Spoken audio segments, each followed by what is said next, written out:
Got it. They all. All right. So, there's John again. And there was Laura. I lost someone. But anyway, I'm not going to worry. I'm done with the technology side of it.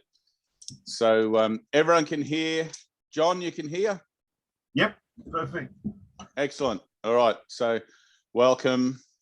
Many blessings. I feel that's like a very profound opening and nothing more needs to be said after that. But I thought today, because I've had a hell of a week. I don't know about you guys, but it's been a hell of a week. And one of the things that keeps happening, and this is, somebody's putting their finger up. I'm going to mute and I'm going to unmute you. So give me a second. Oh, I'm muted. So unmute yourself. You can unmute yourself or unmute you.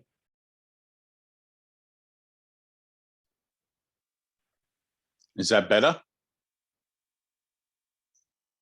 So everyone's muted? Okay.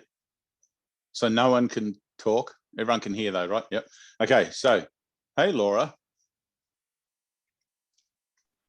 Dave, they can unmute when they raise their hand. So we'll do the same thing as before. So if you want engagement, then we'll just raise your hand. All right. Look, I'll just leave that to you guys, to you and Annie and whatever, and you, because right I don't know about that. Okay.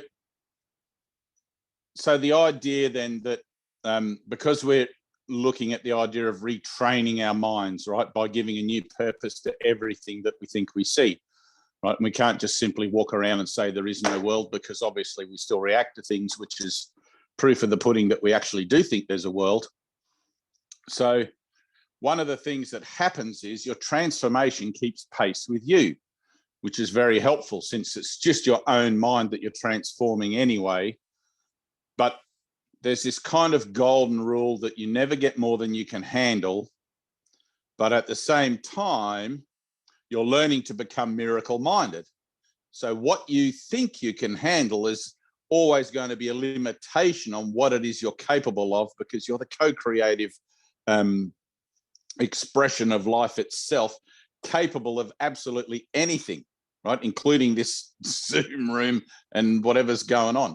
So the idea that my transformation keeps pace with me is something that I've been looking at this week, because I've had 3 or 4 associations of my own mind. I could say people, right, which is the old dualistic way. But if I say associations of my own mind, in my face this week, telling me that somebody's died, somebody's died, somebody's died. And in one of those cases, I feel suicidal, but if I try it, Jesus is going to punch me in the face when I get to the other side, and all these sorts of stories going on.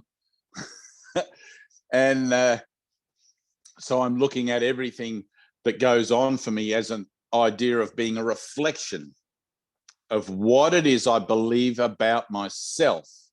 Right now, 9.9 times out of 10, I have no, how would I say it? No emotional reaction, but I'm still capable of a reaction. I'm still capable of interacting and all of that and making a response. But generally, most of the time, that'll come from a place of there is no world, there is no death. I am what life is, and so are you. And there's an address or a declaration to that association or whatever, however that's meant to look. Sometimes it might just be a hug. Sometimes it might be, as in one of the cases this week, a request to sit down and do some of the workbook lessons and whatever, and go through a whole bunch of formal, what seems to be formal stuff. It can look like anything, but I'm always looking at it as the idea of this is my mind. Okay, so everything is not something else out there, it's me out there, right? Now, that doesn't matter whether I want to think it's me out there as in Dave, this avatar, it doesn't really matter, because there is no separation actually, or Dave the Christ, right? So whatever comes up, and it's been coming up as death, death, death, death. If you look on the media at the moment, everything's death, death, death, death. And I guess, and I think we touched on this last week a little bit, but I guess it's more in your face at the moment, that the dream or the world is a place where all things come to die, that the dream is a dream of death, because it's in the media and it's in people are talking about it, and it's everyone's wearing those masks and things, and it's kind of like this iconic hallmark, you know. It's like death is coming, death is coming. And it's just really funny. It's like, I know that the world is a place where all things come to die. I know that all physical things pass away, but nothing actually dies. There is no real death, because any real death would be the death of God, because God is everything, right? So in looking at it this week, I've had 2 moments, I think, out of those 3 or 4 that have come up, where I've gotten despondent about the whole thing, you know, and sitting in that idea of, oh, not this again, not this idea of death again, not this bloody whatever it is. And so I made a decision the other day to look at it, right? This is 2 days ago, I think, or 3 days ago, and I'm just going to use these time stories for a second. But I thought, all right, I'm going to look at this idea of death and see why it is that I'm so fed up with it, right? And because the idea of death is that it appears because I'm attracted to it, okay? And I'm keeping my finger on my nose, keeping it singular there. Death is the dream I'm having because that's what I want to have, right? And as I transition from that old idea of what I thought I wanted, which was the dream of death, to the dream of salvation, right, which is the happy dream, you go across these bridges all the time. Right. So in the course, it talks about the bridge to the forgiven world, whatever. Well, I think it's Donovan, that Annie, that song, first there's a mountain and then there's no mountain. Then there's another mountain, then there's no mountain. And it's like you're constantly doing this in your transformation, going up a mountain, down a mountain, up a mountain, down a mountain. And every time there's an obstacle, every time something shows up in a repetitive way, right? And everything's repetitive. If you're being really vigilant for your cycles, okay, you'll find that some cycles are quick. They'll come on a daily basis, right? Might be a chit chat with the neighbor over the fence who's always got the same thing, pisses you off all the time, whatever. Some might be a weekly thing. You know, I have to go to the pay office once a week and that bitch behind the desk always laughs at me how much I make, you know, whatever. There's all sorts of stories, right? Every cycle is circumscribed by a story about it. Okay, so those stories take different forms perhaps every time they come around. Maybe it's the same form every time it comes around, but you can always recognize it by the emotional signature that it carries. So I sat with this idea of being bored about the idea of death. Right now, on one side of looking at that idea, I saw that, oh, of course I'm bored with it, because like I'm for a moment, I'm still finding myself here, but with no longer any interest in that old game of death. Right. But at the same time, being vigilant for whether I'm kidding myself about that or not. Right. And it's like, it's always better to err on the side of doubt, on the side of being human, and allow Jesus to be right about everything, rather than to think I know what I'm talking about and I'm okay now, Jesus, thanks very much. You know, it's like an alcoholic who goes to a couple of 12-step meetings. Oh, I'm good now, thanks very much. You don't see them for a month and then they're back. But so I'm sitting looking at this idea of death, and you know, when you ask for more, so when your transformation, if you start to get flatline in your transformation, if you find yourself in that happy, peaceful place all the time, it's like there's nothing going on for you. If your transformation is not tumultuous, if your transformation is not pushing your apples out of the cart, like at least once a week, right? It means you've formulated this little safety zone of spiritual nothingness that's like a window that you peer out from, and I'm safe with my spiritual concepts and all of this sort of stuff, but it's not active. And the light, the communication that we're chasing here, the experience that we're chasing happens in the activation, just like that, all right, in the mind, when the mind just flips open automatically, because communication is natural and it's supposed to happen naturally like that.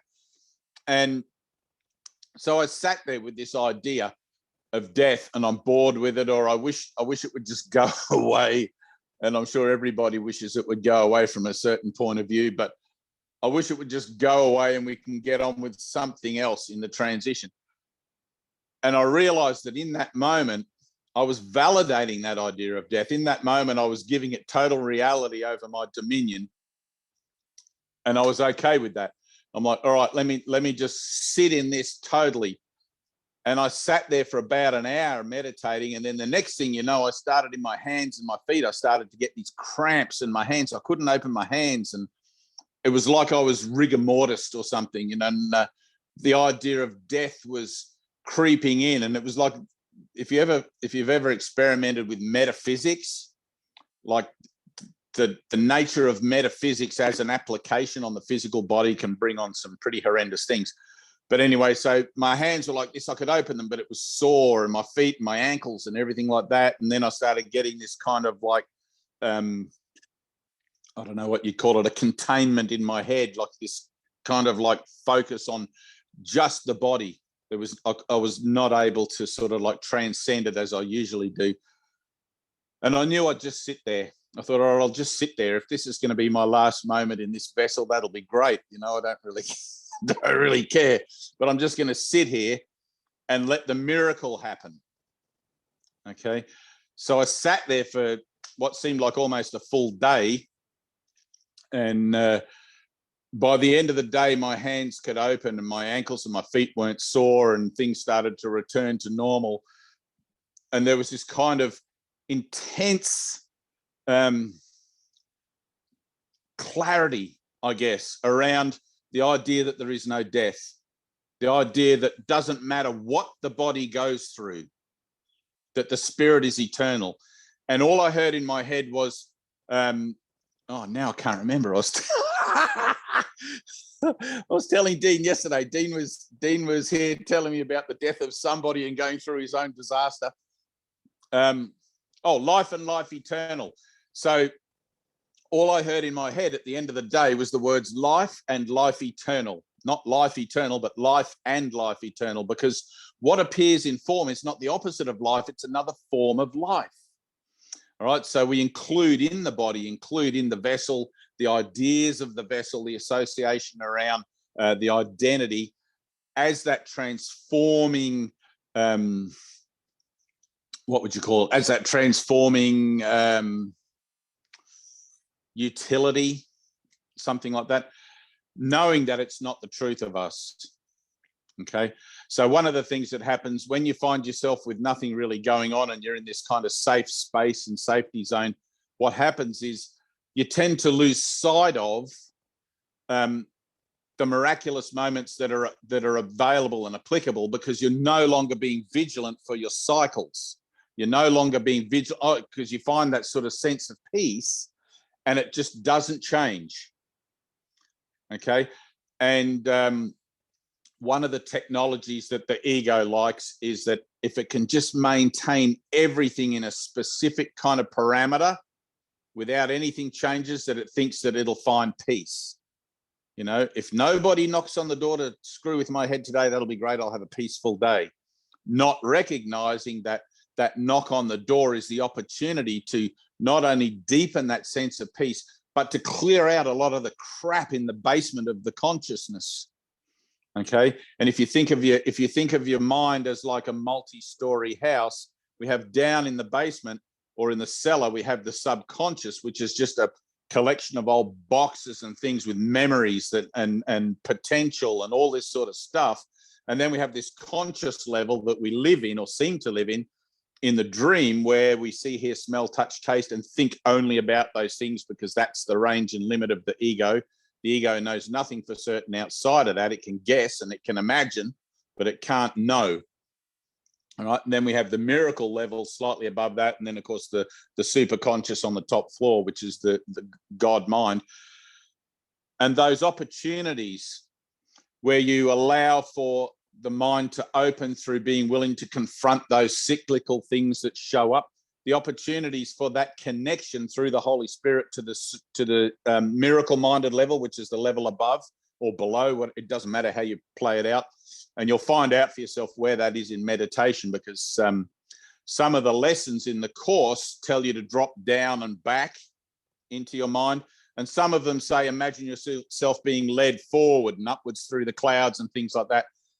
And for me, it's always upwards. I've never had a downward moment, but I have gone down in my meditation in order to go forward. All right. And that's never a structured thing, but it's always a guided thing. So allowing the Holy Spirit to guide you is very important. So in looking at that idea of death then, and any idea of it, all right, so in our temporal association that we have, or in my temporal association that I have with the world, the foundation of it rests on death, okay? It doesn't rest on separation. The formulation of my thought system in the world rests on separation, but the separation occurred before the world was made. Okay, does that make sense? So the world was made for man as a place where he could come to learn to get the results of his own thinking, and thus learn the power of his own mind in the ability and the availability of being able to make a new choice about himself, which had to be given. Okay, because in the thought system of man, there is no alternative. The alternative came through the resurrection. The alternative came through the teachings and the life and the experience of Jesus Christ 2,000 odd years ago. And that was the insertion into the human consciousness of the concept of forgiveness. Prior to that, it was an eye for an eye. If someone did something to me, well, bugger you, I'm going to get you back. Forgiveness was unheard of. And Jesus said, look, what are you guys doing? Just forgive. Just let all this go and let's move on. You know, there's bigger and better things. So that idea then, that insertion, right? And this is how I'm going to do it, because you're not, and if I talk to it for a second, I'm not this body that seems to have lived for 57 years so far, blah, blah, blah, and neither are you, right? I am this mind utilizing this avatar, this body, right, for this experience, for this purpose, right? But within that mind also, through the structure of that house, right? So let's say those levels of mind, I am able to access a place in my, and I'm going to call it a place. It's not really a place, but I don't have a word for it. I'm able to access a place in my mind where that actual insertion of forgiveness, represented through the symbology of Jesus walking the planet, loaves, fishes, this is good wine, Jesus, thanks very much, all of that, where that actually happened. Okay? When you find that in your own mind, you'll be like, how the hell didn't I even know this was here? It seems perfectly natural. It's perfectly familiar, all right? And it's not that forgiveness is familiar, but it's what it represents. It's representing that doorway, representing that opening, representing, all I have to do is be willing. It's representing that place where in my own mind, I just simply, and there it is again, right? It's like a telephone line. I'm making a quick little call through the Holy Spirit back home to eternity, back to God, talking to all my friends and family, whatever, who's already actually there, including you guys, and bringing that phone call down through the certainty of my mind in the extension of the light of my mind, which is happening right here and now. Okay. Now, a lot of people just meditate to try and get rid of their shit. A lot of people like, and this is me as a lot of people, right? I used to be one of these guys that would go off to the forest and whatever, and find a quiet place where I could meditate, and I'd have to have my sacred time and all of that. And that was fine. That was part of my journey back in the very beginning. But after a while of doing that, it kind of gets transcendental, where you realize that your peace of mind is dependent upon having the surrounding of the forest and whatever it is, framework that you use to support yourself in that, rather than having that inner contact all the time and immediately, wherein there is no forest, there is no world. I don't need anything outside of myself in order to fulfill not only my goal as far as I'm aware of it through meditation, but my goal as far as I'm unaware of it in the acceptance of atonement for myself. Okay? Because whether you're aware of it or not, the whole purpose of meditation, prayer, and everything else is the enlightenment of the mind. Okay. And through prayer, through meditation, is the participation in an orchestration of a light factor that is entered in through that idea of forgiveness, through the idea of the resurrection, which is the qualifier or the quantifier of forgiveness, 2,000 odd years ago, that is in you now. It's not something you have to work out. It's not something you've got to get right. It's already in you. It's active. It's already in you.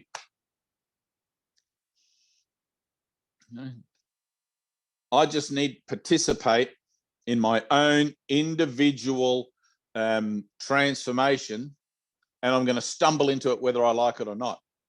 Now, at some point, I'm going to stumble into it whether I like it or not, but that could be in 10 million years. Okay? The Course has come to save us time, to collapse the alpha and the omega to our current location in time and space, right? Where we can actually be aware of it happening, because if we're not aware of it happening, what the hell good is it? Okay? You've got to be aware of it happening. Collapsing that alpha and the omega of every cycle that you have, bringing about the advent of that holy instant in that moment where it's recognized that forgiveness is the only way out of the cycle.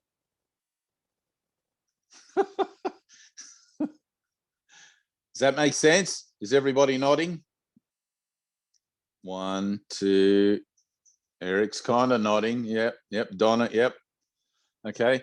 So literally the way that I meet and confront and react and respond and whatever to everything in time and space, recognize of the necessity to do so through realizing that I've been triggered or I've been upset or whatever, is miracle mindedness, is the miraculous nature of the mind that is just open to whatever. Okay, and you have to be open to whatever. If you're still trying to structure your own transformation, that's not a transformation. It's a mansformation, right? The true transformation of the mind is one where every confrontation I make with my own bullshit has to be miraculous, has to be a leap of faith, right? And faith is its own reward. You start off, I'm going to take a little action here in my life, and I don't know how I'm going to complete it, but I'm going to have faith that I'll complete it. And then boom, that action's completed through faith, and it always is completed through faith, and your faith builds, right? Giving you the reward of more faith, right? So when the next thing comes along and it seems to be bigger, you don't feel kind of like out of sorts when you have to put a greater leap of faith into action. Right? Oh, I don't know about this one, Jesus. I've confronted some little things, but this one, I don't know. Maybe you can't deal with this one for me. Which is kind of funny, because if Jesus can't deal with it, you're screwed anyway. May as well go and put on one of those, join the crowd. It's funny. So death is the world, all right? So, and within the world, right? And let's be totally within the world for a moment, all right? Conceptually, until you've had an experience, until your mind has been illuminated by the grace of God, and you've actually seen that you're in eternity, okay?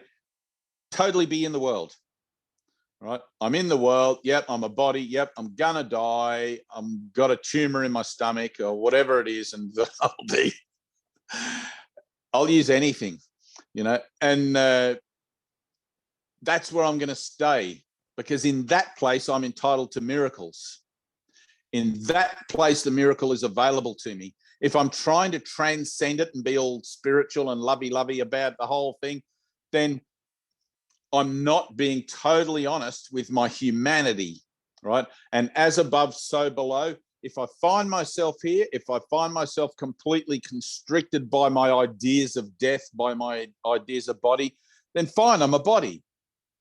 What the hell? I've been a body before. I'll probably be a body again. And who the hell knows how many more bodies until the end of time and space. Jesus says the end can be a long, long way off. But he also says, what's 10,000 years for they have come? And I'm telling you they've come because I'm sitting here telling you that.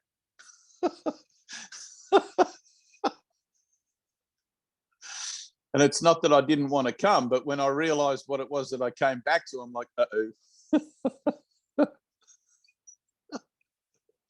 It was a different time zone, but it was the same shit, you know. But at least people weren't clubbing each other over the head to have sex.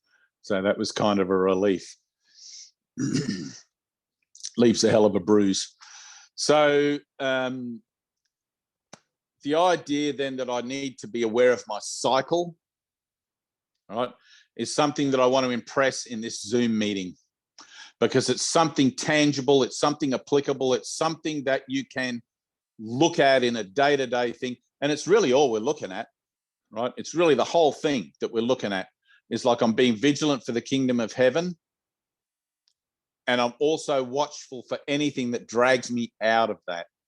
Now, if the kingdom of heaven is my state of perfect inner peace, whatever drags me, right? And that's what you can call that mental health if you want, right? Because I'd have another little group thing that I do, an actual physical group, not on here.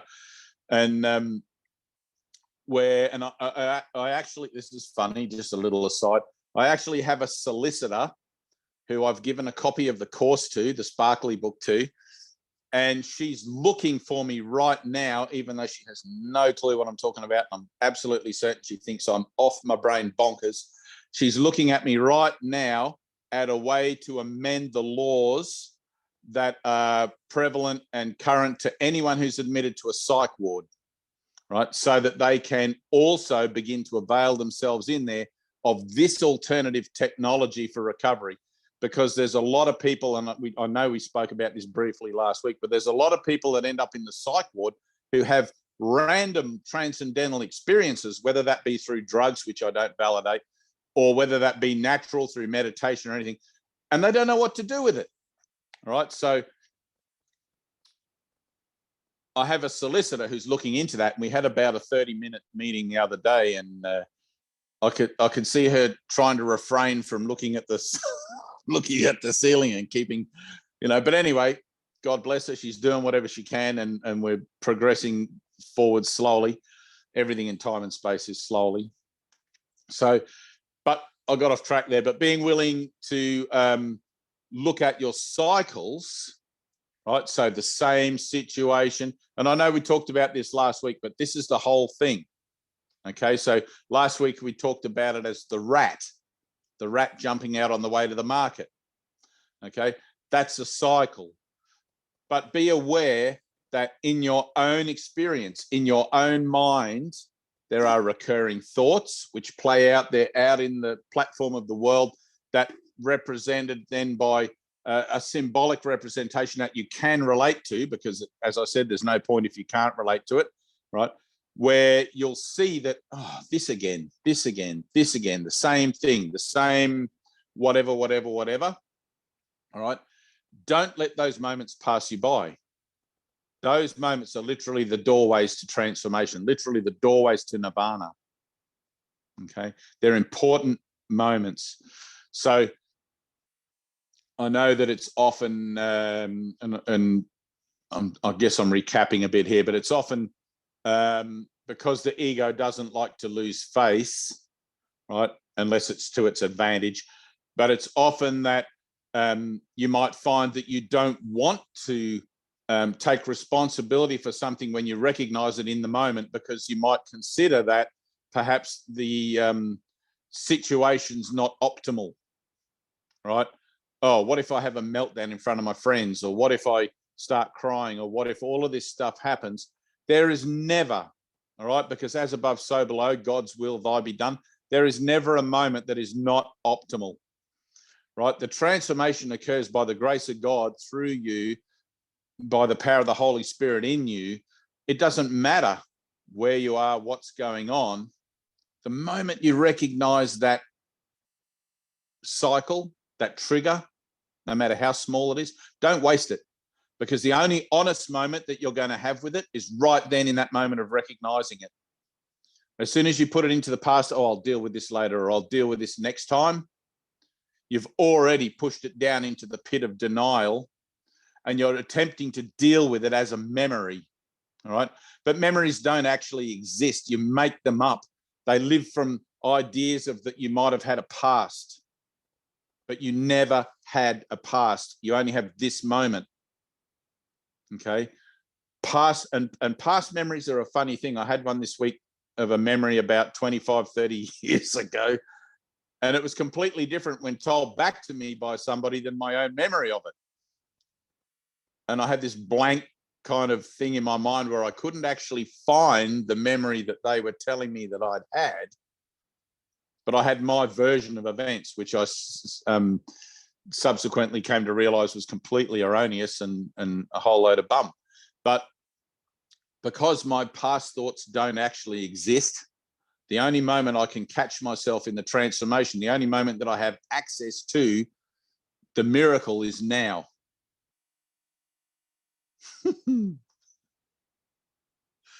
Okay, the only moment I have is now.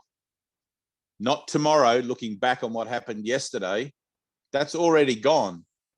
If I'm trying to activate that in my mind now as an idea of release or an idea of something, all I'm doing is having this kind of constructed, right, ego constructed release that is limited because I'm looking at the idea of limitation as the catalyst for my release. Does that make sense? It's like I'm looking at an idea that I am making up, which isn't actually happening to me now, as the catalyst for my release. All I can do is release my mind from the habit of doing that. And that's all the release will be. The release from the cycle won't occur because I'm not actually addressing it where it is in the present. Okay. It has to be in the present. It's like it won't, that's why enlightenment's not in the future. You can think it might be in the future, but it's not. It's always going to be now. It's always going to be in this moment. I'm not offering the miracle to anyone tomorrow. I'm not offering it from the past 2,000 years ago when Jesus walked the planet to bring it to you today. Right? This is a living message. This is a vibrant, living, energetic, spontaneous message that's occurring now. Which is why if you're studying the book, if you're like, and I have to forgive myself for this because I had the same thing for a moment when I first started highlighting everything and doing all this thing. Right? That message is already in you the moment that you've read the book. Okay? It's actually already in you before you read the book because we're looking at this from a point of it being done. All we're remembering is that we've actually already done it. But we're kind of stupid and we need 365 lessons because, like, well, I don't know if I'm going to trust Jesus on that one. Just one more lesson, Jesus. You know, it's kind of funny. So when I try to release something from the past, all I can do is release my idea that I think it is actually in the past, right? But because my ideas don't mean anything, all I'm doing is kind of like practicing, right? And if you want to look at the whole course as practicing, every lesson is a practice. Every lesson, maybe today, maybe tomorrow. Jesus says, when, Holy Son, you know, maybe today, maybe tomorrow. But every lesson is practice for the one lesson where you actually mean it. And that moment where you actually mean it, yes, I'm willing to give up the world and follow you, Jesus, it's done.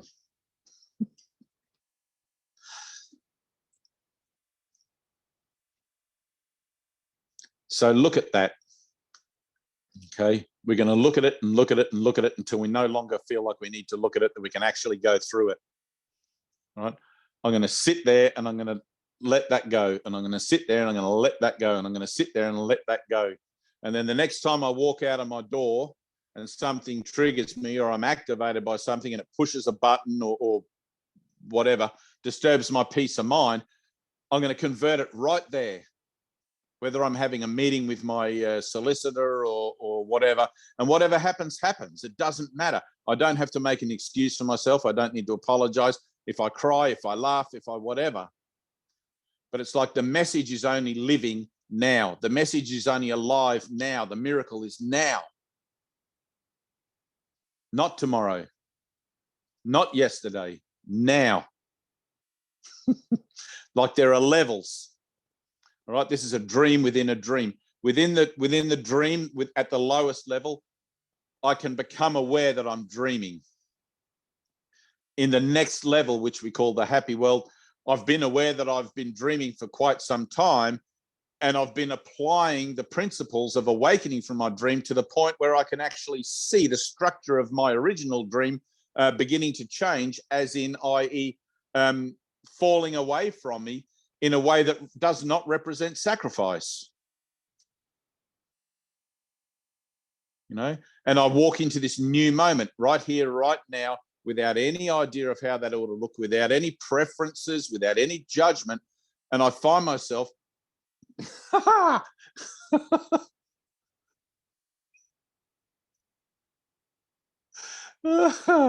right here and now. Right? That's true communication. That's the activation of the mind, where you can go within, and what previously took like maybe an hour or 2 hours of meditation happens instantly, because it is the holy instant. It's not the holy half an hour. It's not the holy hour, although in the lessons we give half an hour, because our minds are so dense. Our minds are so inured with the world and all we think that we should be doing. Maybe if I meditate this way, and maybe if I meditate that way, and maybe the prayer would be better if I face the sun, and all. We have, like, a human being has an entire gamut of ridiculous thoughts about how it is to approach God, right? God's just saying, come on, come on. I don't care how you get here. Come on.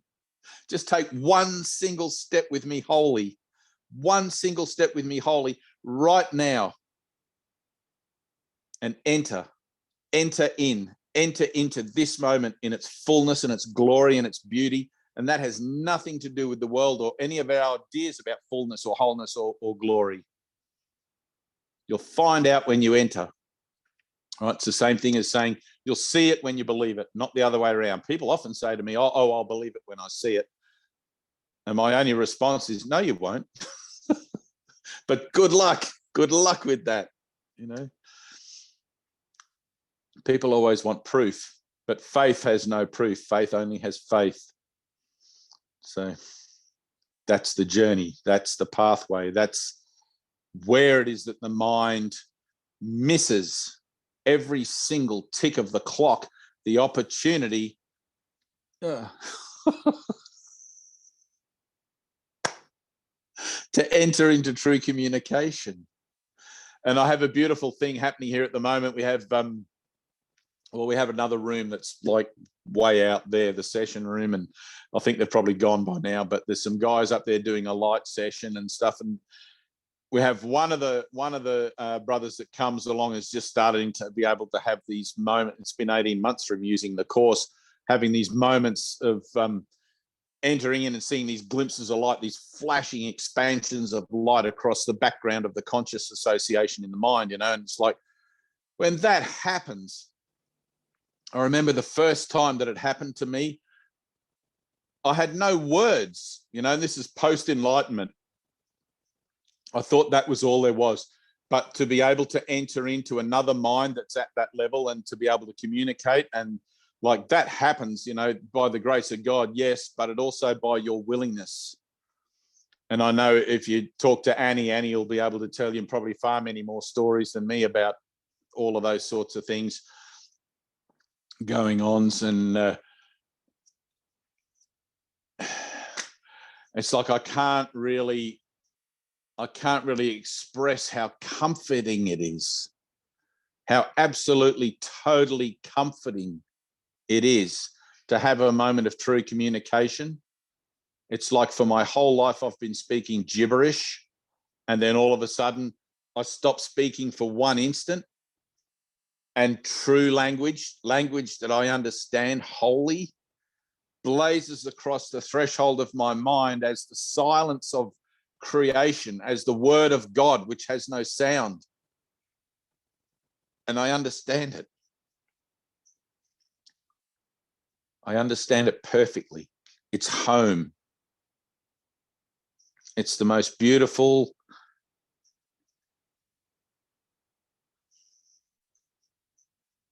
know.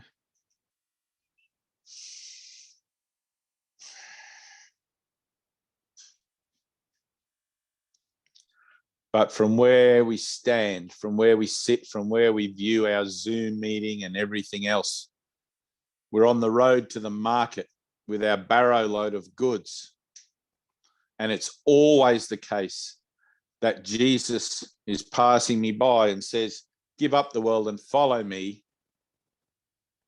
And immediately our minds, I've got to say my mind, turns to my cartload of goods, my worldly affairs, because the ego always speaks first. Just let me go and sell my goods in the marketplace, Jesus, and I will gladly follow you. There's always going to be that just. There's always going to be that pause, that moment where you have to consider the offer.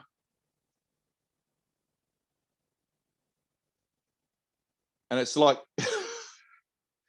everything is lost in that consideration. Everything. If I could express the glory and the magnitude of, it's beyond the course. It's beyond what the course can. You read some of the things in the course and it's so beautiful. You read and it's like, oh, I wish that was true for me. And so many things in that course are true for me. So many of the things that Jesus says that you'll see, that you'll hear, that will appear, that will disappear, those things have actually happened to me as physical, beyond physical, all sorts of things true that he said they've happened to me. But not one of them is as beautiful as a single instant of true communication.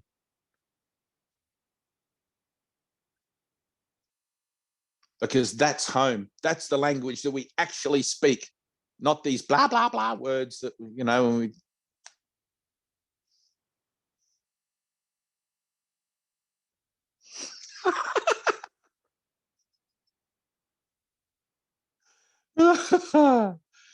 Thank you.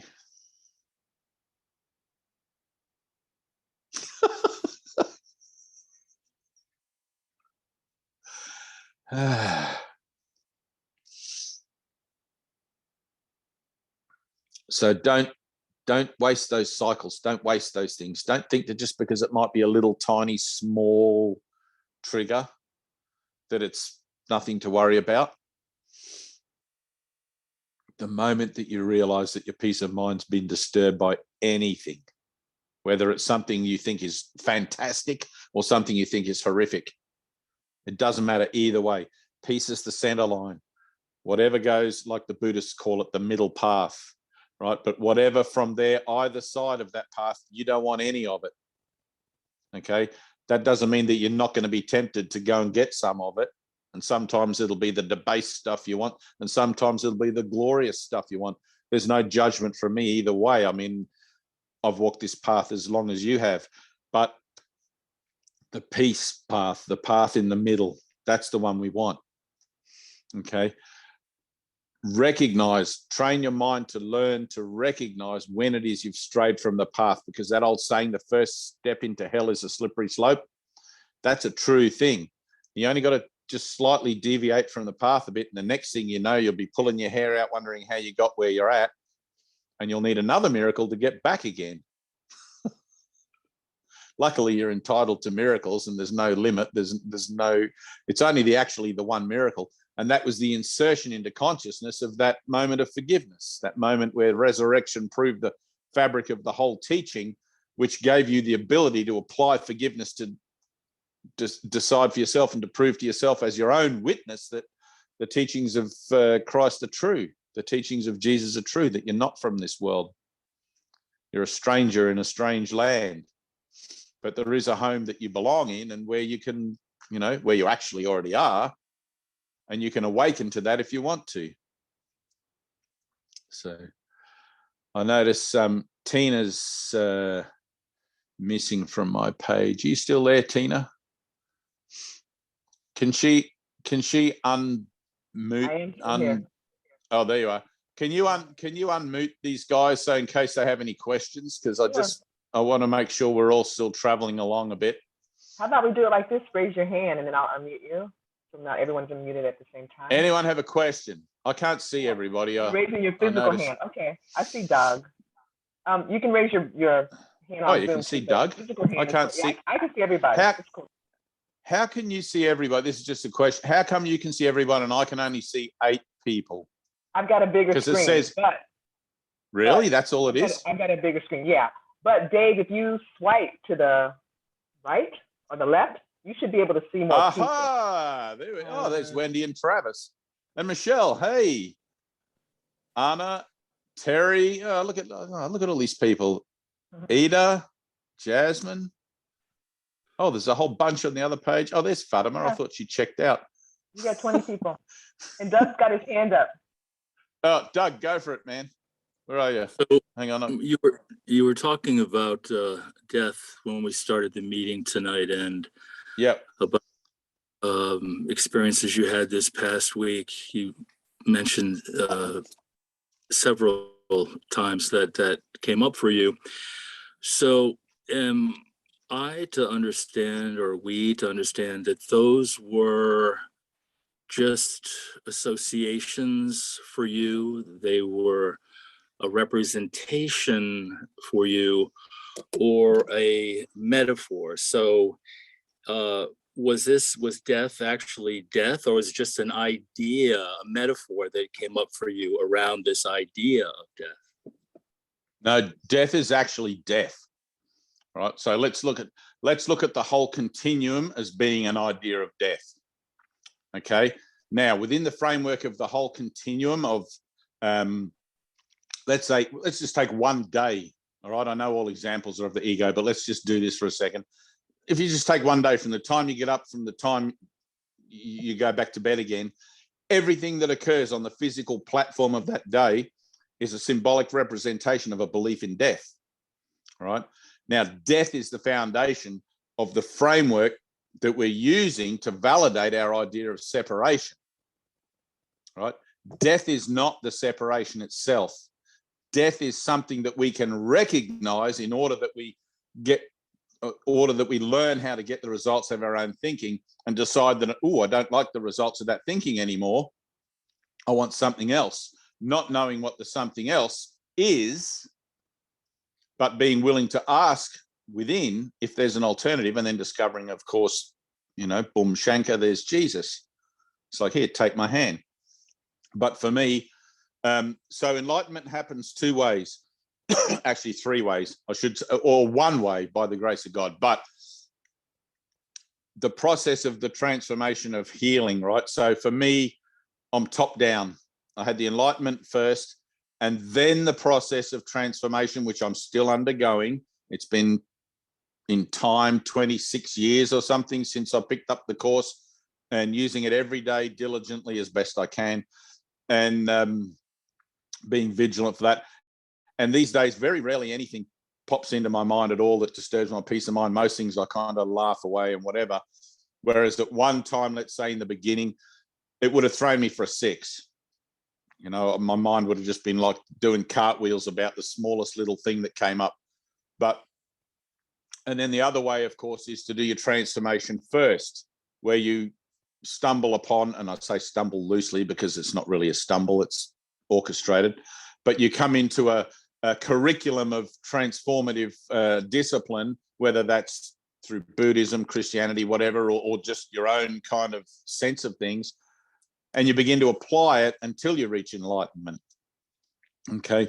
Now, both parts are required, but both parts don't necessarily always occur within the framework of time and space. And in fact, the actual experience of enlightenment doesn't occur within the framework of time and space, but it is experienced here.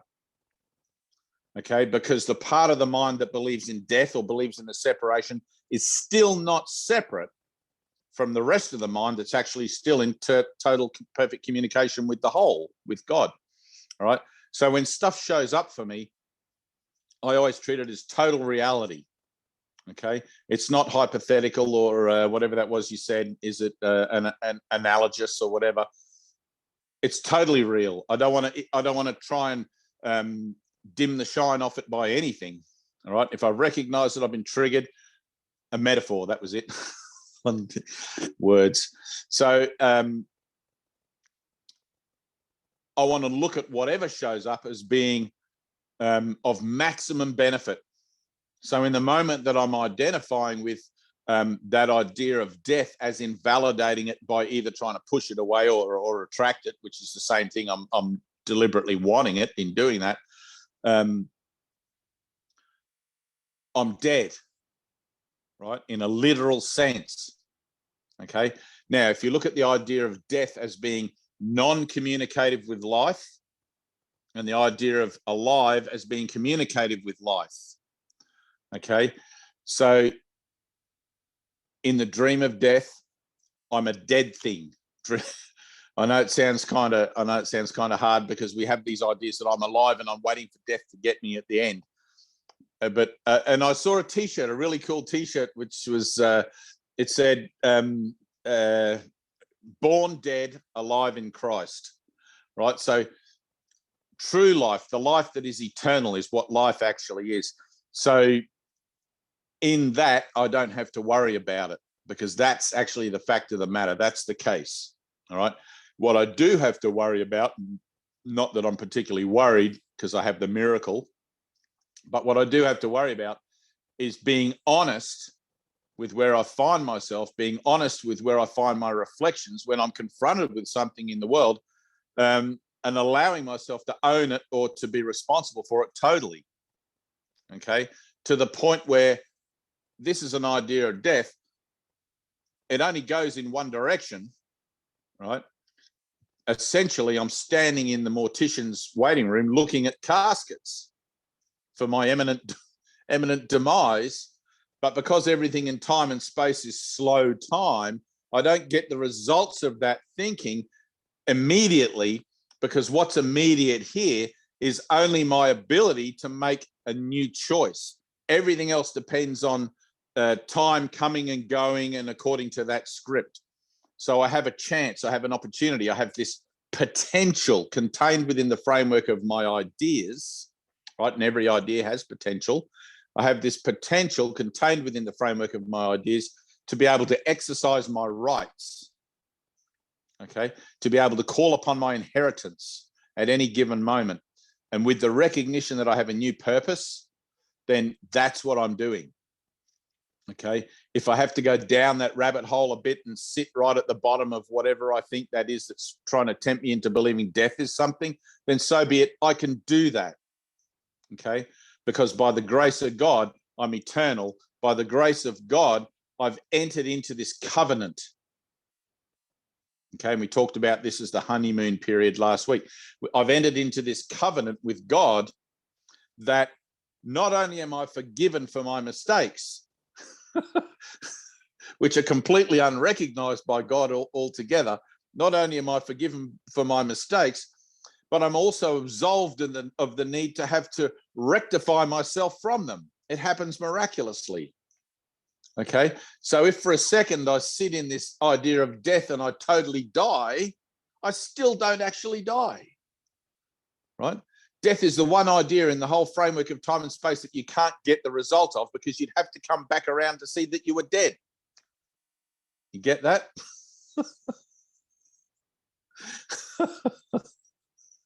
That's how ridiculous this is.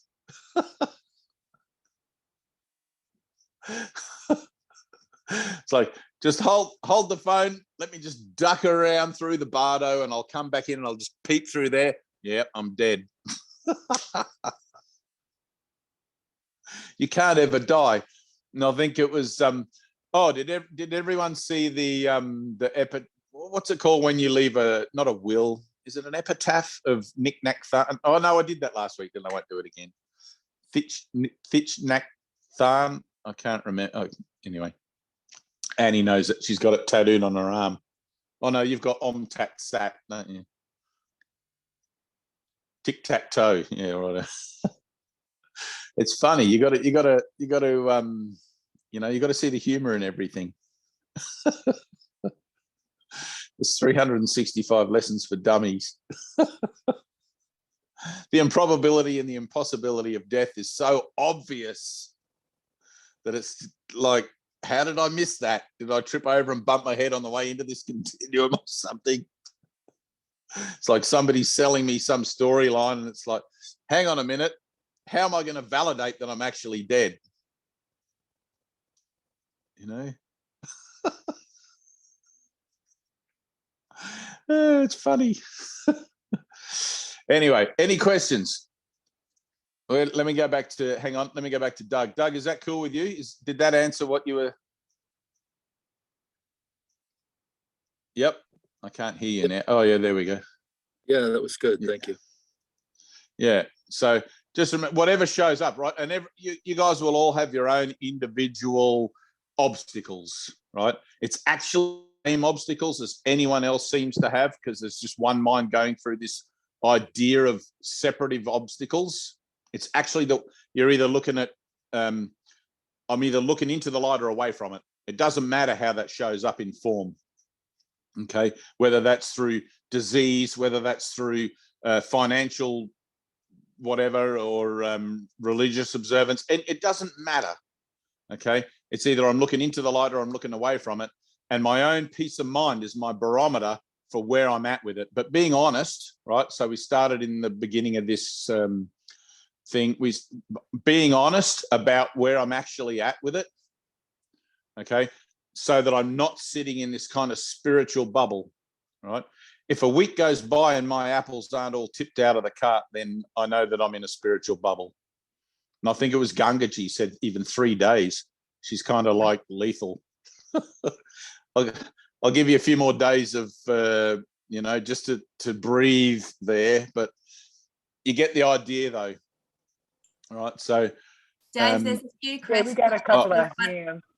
Oh, Yeah, go right. for it. Eric's got Eric one. first. Ida, go for Eric. Hi there, everybody. Hey, you men- I'm awesome. You mentioned forgiveness at every cycle, Yes. to practice forgiveness. Is it Yep. the forgiveness we practice at circle? Is it, or is it just like? Can you elaborate a bit? Like, is it forgive to be forgiven, to be? No. Okay, Red. All right. So, was that your question? Is that the scope of it? Yeah.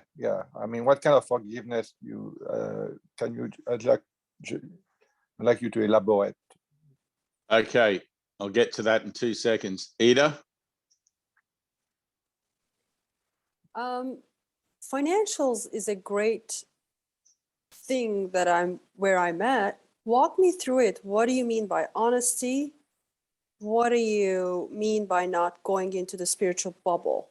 I have some understandings, but I'm open to yours. Were you at the start of this talk when we first started? I think I missed the first 15 minutes. Okay. When this is done, go back and watch the first 15 minutes, because that bubble we talked, Annie, do you think we were there, weren't we? Yeah. And this will be put into a recording so that you can go back and listen to it again. So where he's talking about. But I will get to it. All right. I'll just do Eric's one first. So forgiveness, right? It has to be miraculous, Eric. Okay. It can't be something that you predetermine how to forgive, because forgiveness is of God, not that God sees the need for it, but because you're entitled to it as a child of God. Okay. Now, what you're forgiving isn't someone else for doing something to you. It's not that you're better than someone because you're able to forgive, or in a position where you can forgive, or you feel like you should forgive. It's none of that. It's like literally when Jesus says, give up the world and follow me, you're forgiving yourself for every manifestation of that pause, for every manifestation of that. Let me think about that for a second, Jesus. Okay.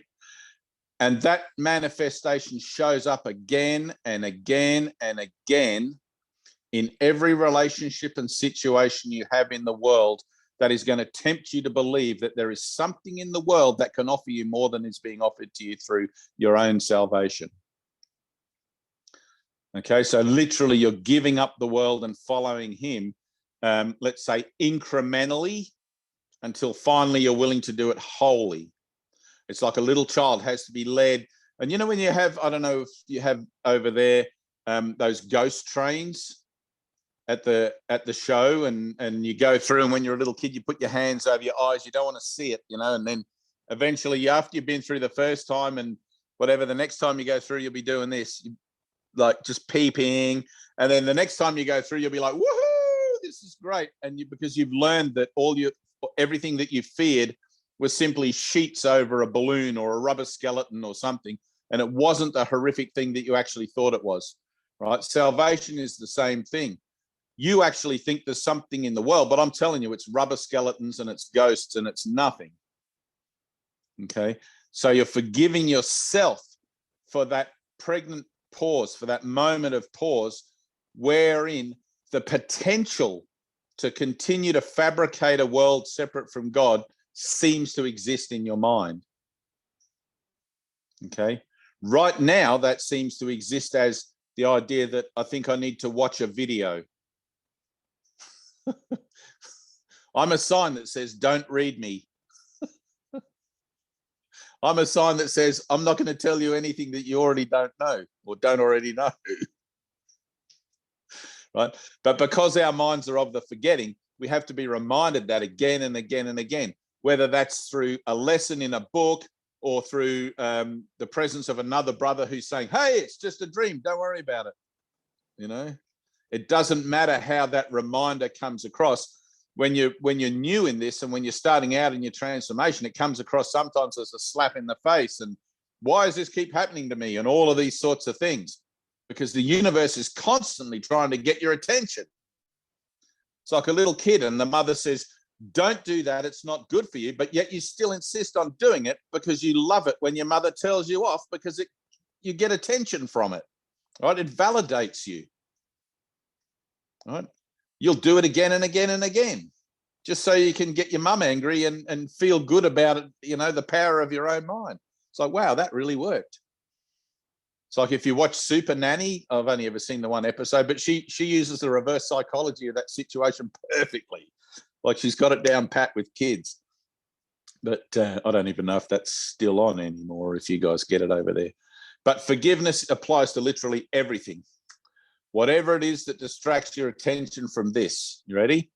Here, and then, oh, look at that, something shiny. And it's like, oh, look at that, something horrible. Okay? Forgive. Back again. Yep, exactly. Right there. So, does that answer that? Thumbs up? Yep, good.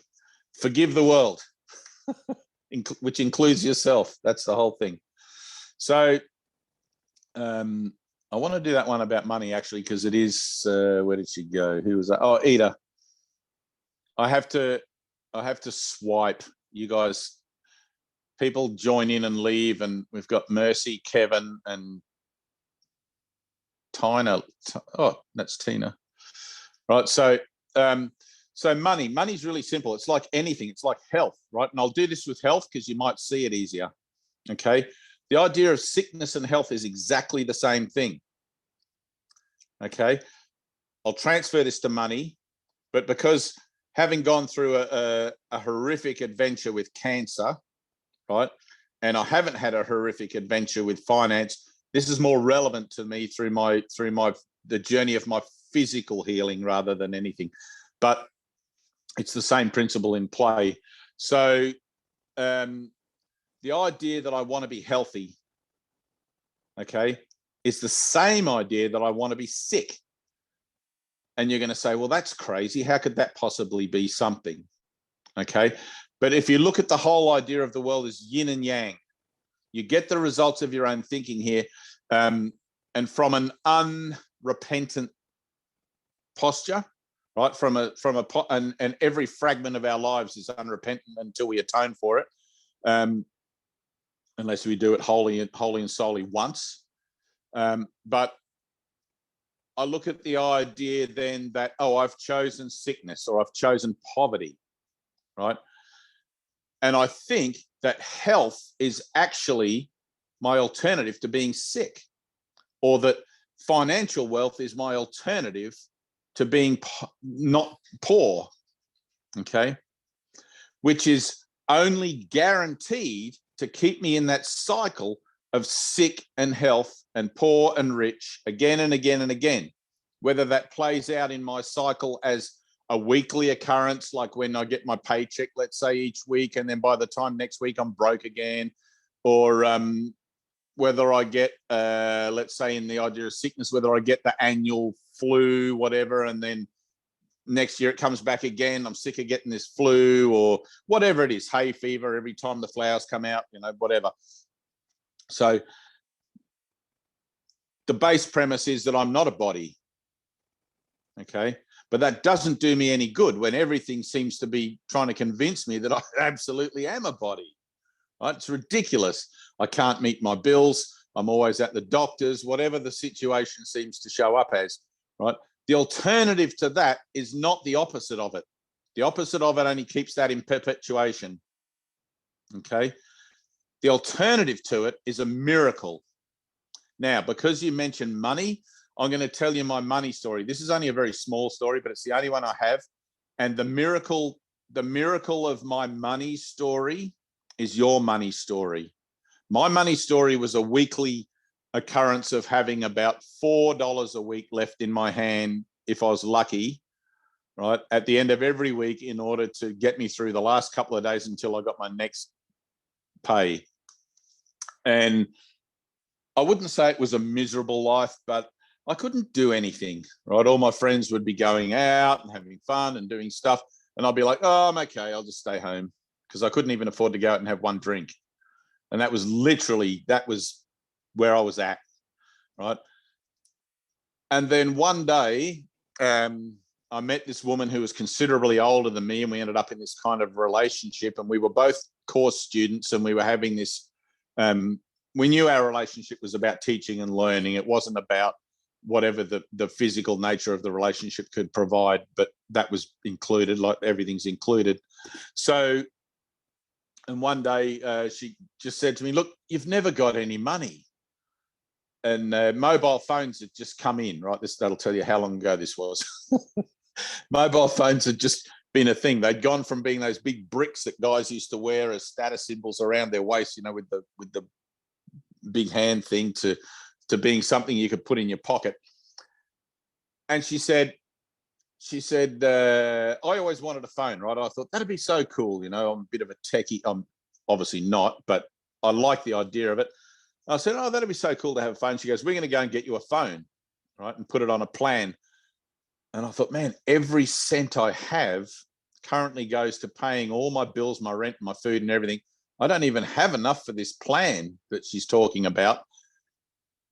But because there was this recognition in me that I had to be miracle-minded, right?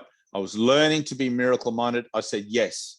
I said yes to the plan, even though I knew I didn't have the money to honor it. I knew I didn't have any capacity where I could just go and work extra days, extra hours, and make more money to honor the plan. And I thought, I'm probably going to have this phone for 1 month, and then they'll cancel my plan because I won't be able to afford it and everything. And you know, it'll just be this whole disaster. That's all I could see in my mind, right? There was all my doubts. How am I going to do this? How's this going to happen? So anyway, I said yes, knowing that I was going to let it be a miracle. We went down, we got the phone. I signed on the dotted line for the phone. It was something like $8 or $12 a month. It wasn't very much. And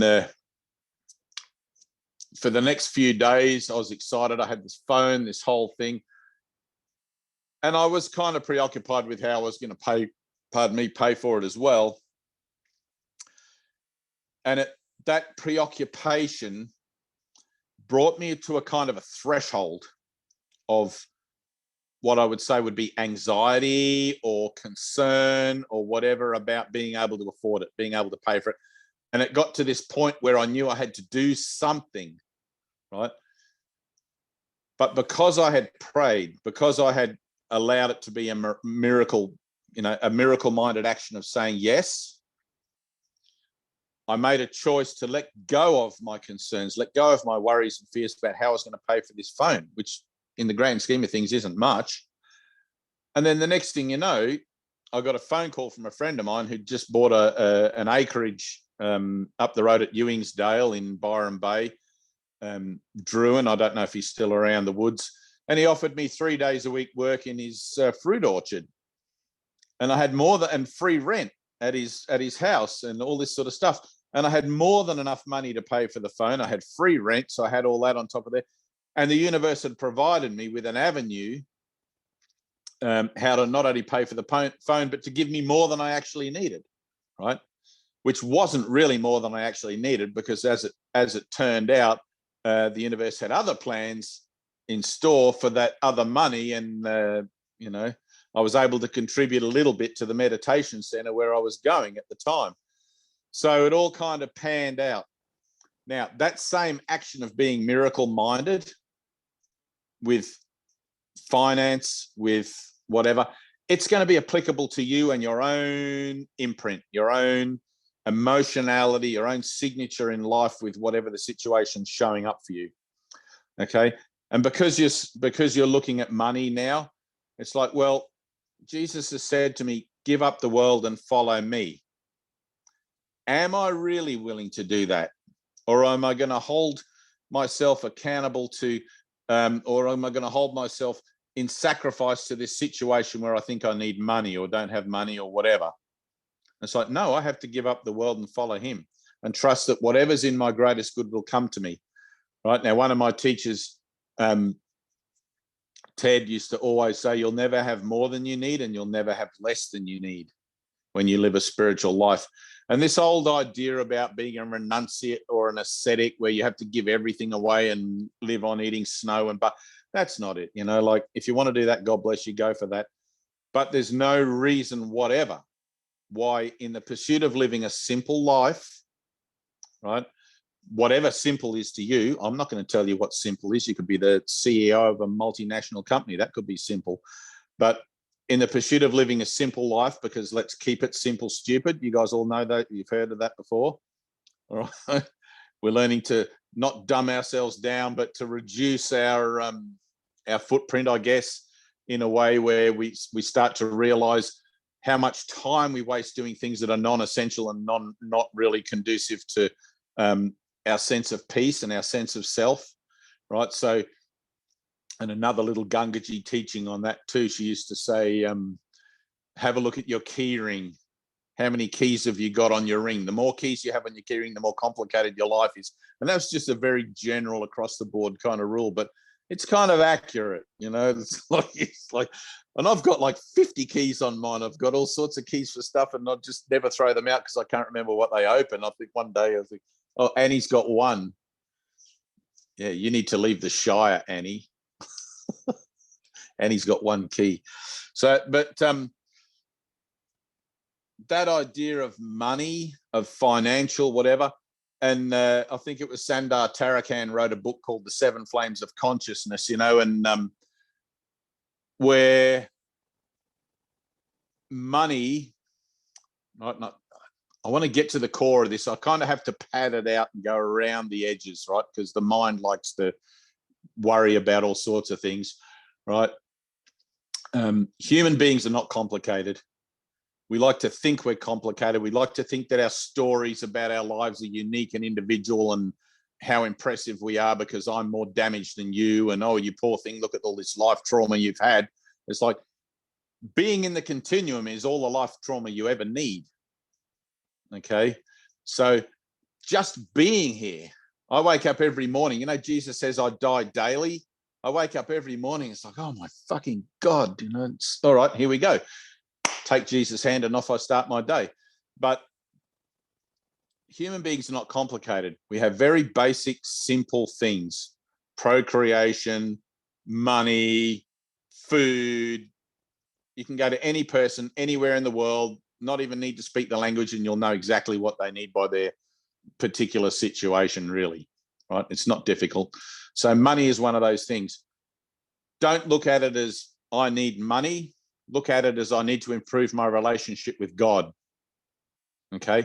The money is a catalyst. That idea of need. What do I really need? I need my Father. I need creative love in my life. I don't need money. Money's a symbol that represents other things that I think I need and want. when I pursue only the relationship I have with God in that situation, right, without deciding how that ought to look, then everything else that I think is missing from that situation will become fulfilled in me and therefore in that situation, because the only place love is ever absent is in my own mind, right? If God is everything, it must be there. It's just me holding it at bay, right? And I'm holding it at bay because I want to. I'm poor or I'm sick or I'm whatever it is I am, because that's what I want. That's the decision I made when I chose to come to time and space, was to experience myself in limitation. Hey, Courtney. Okay. Time and space is an experience of limitation. Time and space is an experience of scarcity and lack and all of these things. It's like, and you get to a certain point and you think, I'm really not enjoying this experience anymore. You know, I'd like to have something other than this experience. But the trouble is, you're going to attempt to want to define what it is you want other than this experience, based only on the fact that you only have ideas of limitation in your own consciousness. So whatever you try to structure for your future is going to be based on those same limited ideas that you have already, that's got you in the situation you find yourself in now, which is why this has to be a miracle, right? I need to improve my relationship with God, not fix the situation that I think is showing me that I have a lack in my life. Can you hear that? Now, that's going to require a leap of faith, right? Which is going to bring you into direct contact with the fear of letting go of all of those reasons that you've structured those framework of limitation to represent yourself as limited, to represent yourself as separate, because this is a journey to unity, right? This is a journey into oneness where we actually are already one, but in our own awareness of ourselves as being one, this is a journey where we're saying, I'm willing to take another step. Okay, I don't know how that looks, but here I seem to be looking at an idea of lack or an idea of need. All right. Now, if God is everything and I only want God, what could I possibly need but that? Right? How beautiful is the journey ahead of you, right? But you're still going to have to confront all the fearful reasons you thought that lack would be a better option than accepting God's love, right? Well, you know, it's like the story of the prodigal son. I don't want to be a cobbler and make shoes like my dad and his dad before him. I don't want to be a co-creative son of God like my you know, like if you can imagine it as a chain of creative associations, you know, like that one before me and that one before me. I want to do something else with my life. God gave me free will, and here I am. I'm going to be a homeless person, and I'm going to live in lack, and I'm going to be thing. And then I can blame God. Fuck you, God. You know, why me, Lord? Why can't I have more in my life like everyone? It's like, because you don't want it. You chose to be poor. You chose to be limited. You chose to live in lack. You chose to come to the physical dimension, right? Now, the reasons that you've been taught for why you came to the physical dimension is that, and if you wanted to look at it as being taught, but the reasons you've assumed is that you're a victim here. I don't know why I'm here. No one seems to know why we're here. And we look around and whoever seems to have the best idea, oh, let's be like that person, right? No one has a clue. The only clue is already within you, and it's already waiting for you to just say yes to it. It's that simple, right? And then all of a sudden you'll be the one out there, you know, and people will be going, how come she's always happy? She's got nothing, you know, and she's always happy. And I've got 10 red Ferraris and I'm miserable as shit. You know, it's like, it's true. Money can't buy happiness, right? It doesn't last. All you end up doing is pursuing a goal, acquiring the goal, and then feeling that sense of deep lack and emptiness that was there before you acquired it, right? Which was the need. Okay. Om Navashi Maya, whatever it is. Let go of all desire. I'm terrible at remembering those little. I used to hang out with the Hare Krishna guys for a while years ago. But never fool yourself that it's not the need that you want. Okay, that it's not the death that you want, that it's not the lack that you want. That's the human condition. The human condition is one that exists within the framework of need, lack, and want, and desire, and all of that stuff. Okay, so don't be surprised when you find yourself in it. It's like, oh, I get it. I came here to experience that. I'm experiencing it. I don't like what I'm experiencing. It kind of sucks. Now let me make a new choice. I don't know what to choose instead of this, but I'm done with this, right?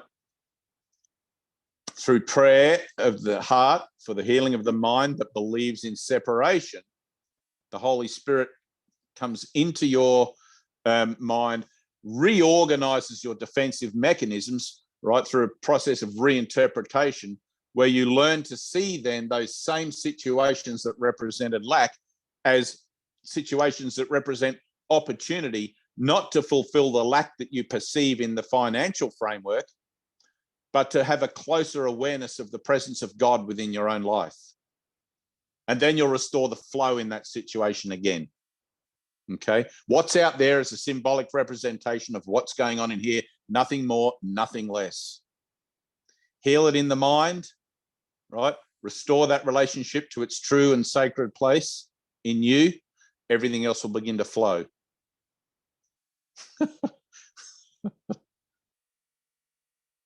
You can do this, you already did. Right? This is a journey that's already over. We're looking back at it from the end, collaborating in a new framework of technology that we're calling divine forgiveness or radical forgiveness, to collapse the time that it once took. Okay? And that's not going to make sense until you actually have the experience. Everything in this is about the experience. The penultimate experience is the realization or the remembrance of self, which is divine union with God.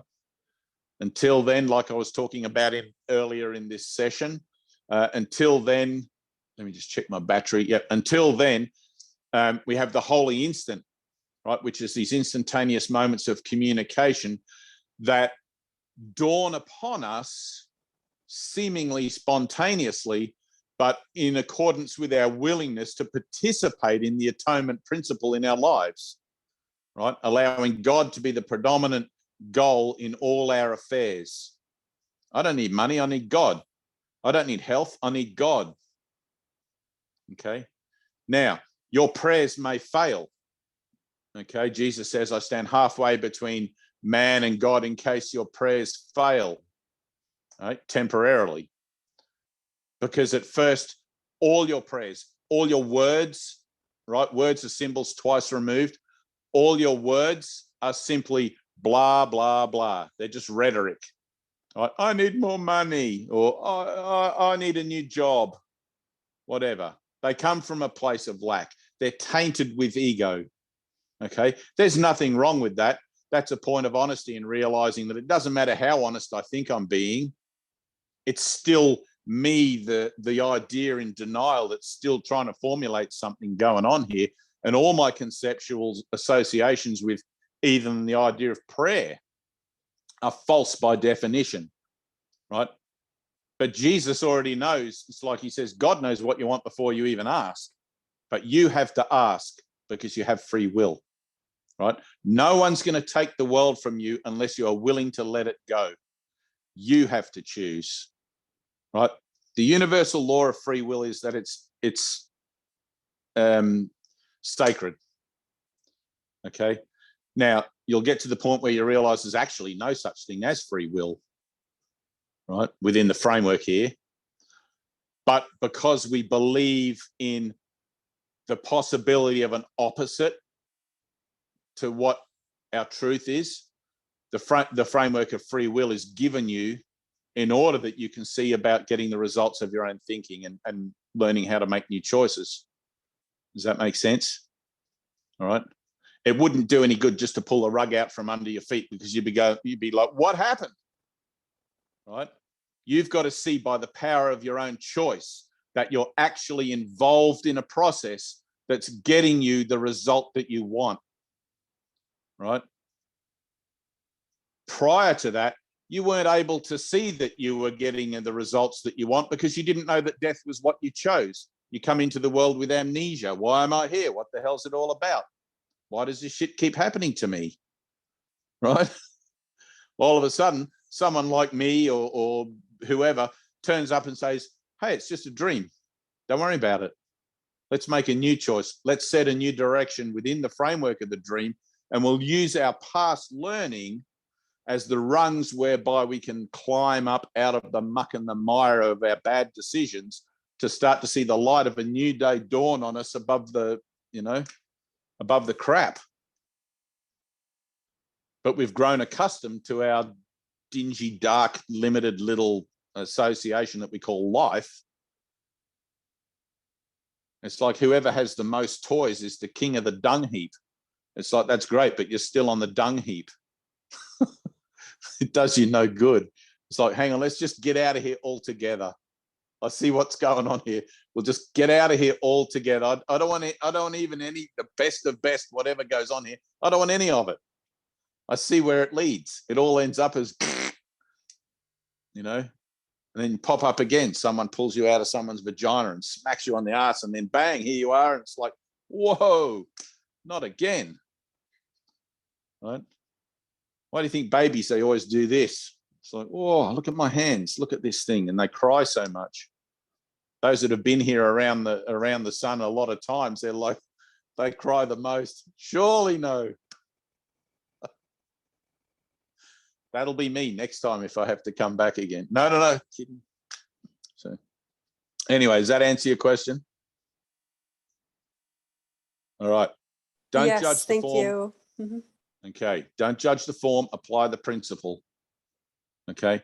I'm on a journey of rekindling my relationship with God, which is my true self.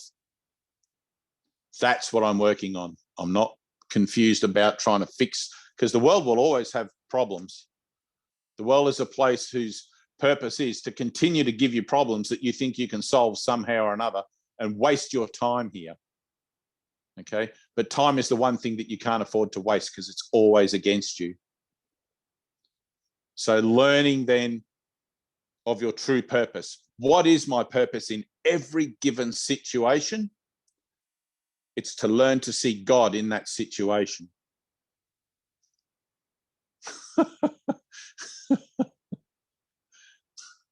Right. It's not to learn how to have more money. Right. And the only way you're going to do that is like me buying that phone, by taking a leap of faith, just saying yes. I don't know how the hell I'm going to do that. I'm just going to say yes, and the door will be open. All right. I said yes. I bought the phone and the door opened. I didn't even know Druid had bought an orchard.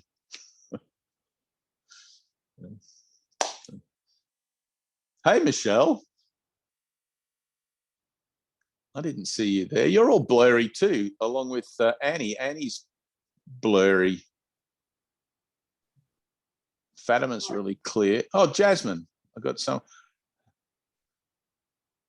We got a Courtney. Kevin. There's a few. Forgive me if I'm remiss in acknowledging you here, because some of the things on my screen are blank and I don't really know much about the Zoom. So, Wendy and Travis, what's going on with you guys? You guys are out in the desert, or are you somewhere else at the moment? Pretty much. We were just in California, and now we're back in Arizona.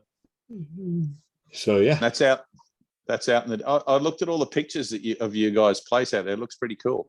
Oh yeah. So yeah. It's exciting. Any of you guys want to go and hang out with these two? I don't know if you can see them on your screen. Wendy and Travis, go and hang out with them. They have they can tell you anyway. You can get in touch with them, but they have a healing center. Oh, Donna, you're out there, aren't you? Yeah. Are you? Yeah, cool. So they have a healing center in. They'll tell you where it is. Did you do it? It's unmuted. Oh, unmuted. Yeah, I mean, raise a hands if you're here because you heard it through us. Or through Donna. Donna. Yeah, see, it's, what are we, 9 people? 10. 10 Fatima's people? with that. Yeah, so we're getting you teaching us, and you don't have to come to Sedona. It's beautiful. Technology. You guys are actually teaching me. Yeah, exactly. That's the cool. It's the cool thing about this. I love how this works. Yeah. Yeah. So, Yeah, it's awesome. all right. So, but anyone who does want to go to Sedona, you know, Well, one of yeah, the we're not things. quite ready yet. You won't find much there. We're working on it. Yes. We're But working on it. you'll be there. You know, Yes. I will say that your money Yeah. story is my money story. It's the same thing. I'm doing the same. Right. Exactly. I'm done with this. I sold the business. I'm out. I don't know if I have enough. We'll see. But that's what we're doing. And the doors are opening and the people are coming in. And I've done it before with this building, what we built already to contain where we had our current healing center. And it built itself. I never had any experience like this at all. The things that came together, I could not have planned. You know, it was a miracle, the way it felt. Yeah. And the people that came. And it's that's already exactly happening. how it is. Yeah. It's happening now, but now it's national, you know, it's different now, but it's Nice. still the same. So it's very cool. Yep. Very good. Yeah. So, Courtney, all right. did you have Well, your hand up? I'm sorry. Courtney, hang did on. you have your hand up? Or were you just raising Where's your hand Courtney? for Sedona? I was I'm gonna have to raising my hand for Wendy and Travis as how I heard Okay, to all come right, here all right, tonight. cool. And then I Just wanted to remembered make to sure. lower it. Yeah. Right on. So, Just wanted to make sure. so Dave, the connection, Yep. Courtney took over. So Courtney and Laura took over our space in the Seattle area. And so they're the ones that came for that. And now it's running also without us, with us just from the sidelines. Yeah. So again, it's just growing up around us. We couldn't have planned any of it. Build it and they will come. Yes. Exactly. Oh, you have no idea. Yeah. Thanks for Yeah. Well, that. you do, obviously. Until they stop coming. Yeah. Ready? That's that'd be great. that's your goal. I know. That's it. Yeah. Right. Yeah. It's like you hold the door open until the last ones come through. So, and you'll kind of know, because in the beginning there's always a lot. It's like just this onslaught of people and things and situations. It doesn't matter how that plays out. It could be a healing center or a mechanics workshop or all sorts of things, you know. Yeah. But it's always going to be busy when you open. When you say yes to the universe, it's going to be busy, busy, busy, because it's that entering back in everything that you've tried to push away. Right? Does that make sense? So it's like I'm projecting out my fears onto a blank landscape and giving everything a meaning. This person, that situation, none of which means anything, but because I think it does, all of a sudden I come across Jesus who says, give up the world and follow me. And I'm like, oh, I've got to relinquish all of those meanings, and everything comes to me for my forgiveness, leaning in to bless me. So whether I open a healing center or whatever, it's always just for me. Yeah. You know, it's incredible. And one of the things I love about this the most is that when I'm in a room with a lot of people, or whether I'm in the room with one or two people, I'm always in the room with myself. You know, that keeps it simple, because all of the stories are my story. All of the associations that are going on there are that one association. It's like I'm either walking into the light or away from it. And the idea that, and this is funny because when you go to AA, right? I don't know if any of you guys, Eric, probably been to AA. When you go to AA, they get you to tell your story. And it's only through telling your story you realize how similar or how unspecial your story is compared to everybody else's story. And you think that you've had a hard life, and you turn up and you hear these other guys talking about their train wreck of a life. And all of a sudden you realize that you should just probably just shut up and just say nothing and let whatever goes on there to actually happen. And it's the same when you open a healing center. Like, all healing is the one healing, which is what I love about this. It doesn't matter whether it's A Course in Miracles or 12-step or the LEAP program, any of that stuff. All of it's the one thing. And when you enter in and you think you're special, you think you've got something, and I'm here because I've got a horrific reason for being here, or a valid reason for being here, and you realize that it's really nothing at all. You know, and then that tends to be the opening, the real actual first opening to change. You know, so thanks for putting a healing center, because it's actually having that portal It's actually having that place where the doors are open, and all of those associations of your own mind individually, and I don't want to say collectively because we're not a collective, it's one mind waking up. But what appears at first to be a collective or an associate, a conglomerate of things is actually the one thing. The consciousness. Yeah, it's just mind, So I think, no, it wasn't last week. Dave? Who said that? I think there's another question. I just wanted you to know. I think there's another question. Oh, go for it. I was just trying to think who I was talking to the other day, right? And I'm trying to reach into the past here for this, but Joel Goldsmith. So I wasn't talking to Joel Goldsmith. Don't worry, he's already left the continuum. But I was talking to someone about Joel Goldsmith. Maybe I put it on a video. Anyway, his book, The Infinite Way, right?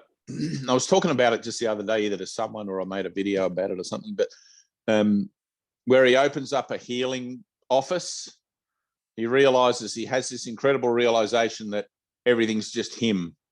And he opens up a healing office. He doesn't charge any money, and people come and they talk to him and they tell him their story. And all he's doing is this, keeping his finger on his nose. This is me. This is me. This is my mind talking to me. And he's accepting it without judgment. Whatever they tell him, he's including it in as, these are my thoughts returning home to me, right? These are my thoughts coming back for healing so that I can liberate them in my mind of all the meaning I've given them. And he's sitting there doing this, being watchful for his reactions to whatever goes on in the story, right? Because that reaction is your trigger. That reaction is your catalyst. That reaction is your foot in the door, if you like, for forgiveness, right? And he wouldn't charge any money or anything, but people would write to him, send him letters and stuff, like 6 months down the track and go, I don't know what happened that day in your office, but I'm healed and this has happened and blah, blah, blah. And incredible stuff. They'd send him donations and all sorts of things, but just the way he writes, right? So if you have never read that book, The Infinite Way by Joel Goldsmith, I would highly recommend getting it. Just the way he writes. He doesn't have coarse vernacular. He has his own kind of spin on it, but you can easily see his sense of oneness with the infinite with the divine. And for me anyway, it was just like this incredible easy entry into understanding the nature of that I'm one with what I see. And as far as being a healer. So very beautiful. Anyway, Tina, someone had a... Yeah, Fatima? Where's she gone? She was on my... I'm right here. I can't even see you. Hang on. I'm going to get a bigger... I'm not even here. Yeah, I know. Oh, there you are. Go for it. So I loved everything you said, Dave, but there are parts where I, let's say, had a trigger, right? Good. That's great. Yeah, I know. I love it. I love it too. And it was a lot of Jesus. Yep. And I you want me to say it again? Jesus, yeah, you can go ahead and Jesus, Jesus all the time. Okay. And that's not even it. Like, that's not it. Right. Right. It's more, it sounded sermonish to me. Like that was my perception of it, right?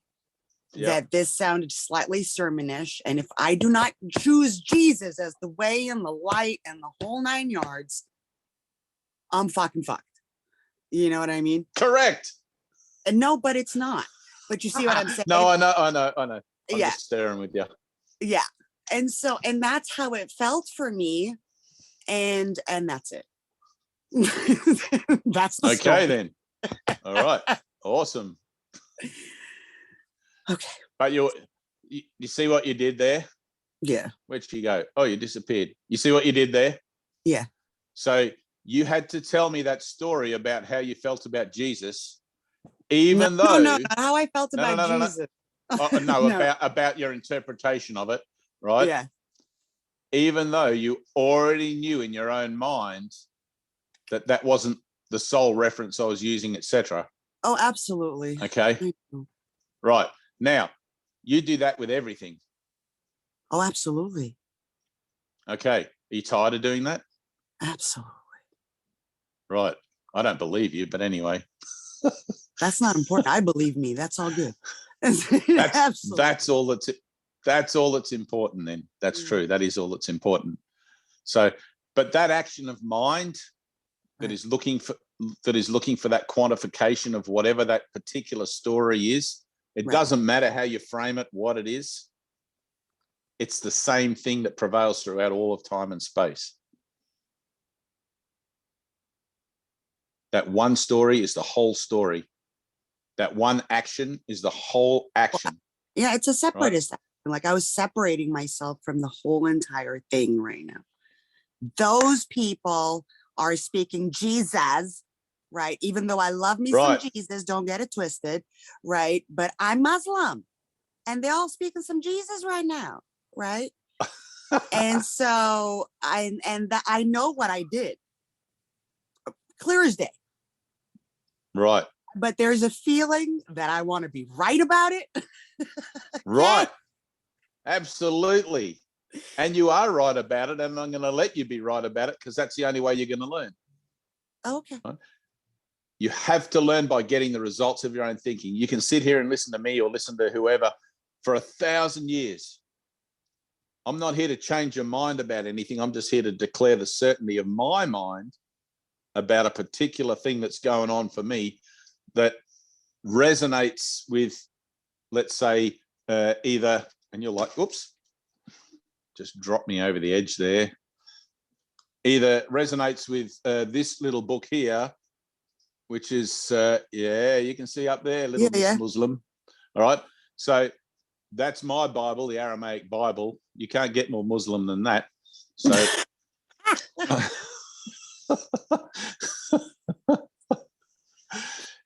which resonates with me throughout everything ever written that represents a singular truth. Right. Okay.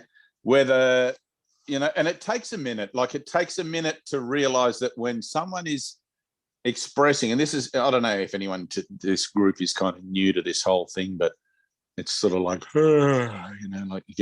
but it takes a minute for the mind to kind of cotton on to the idea that anyone who is expressing the certainty of themselves in relationship to their relationship with a singular truth is expressing exactly the same thing, right? It doesn't matter how you pad that out in the framework of the parameters of the presentation, whether through Islam, through Buddhism, through Christianity, through it doesn't matter a bit. It's the same thing because we're talking about one love. Right. We're talking about one God, one love, one creative source of reality of which we're all a whole and equal part. And as we progress further and further to that, all of the objections to the way in which it's presented will begin to fall away naturally by themselves as we're willing to learn to open up more and more to the divine nature of love itself rather than try to control the journey. Does that make sense? Because I watch myself try to agree with you, disagree with you, agree with you, disagree with you, right? And it's like, what am I doing? What's this for?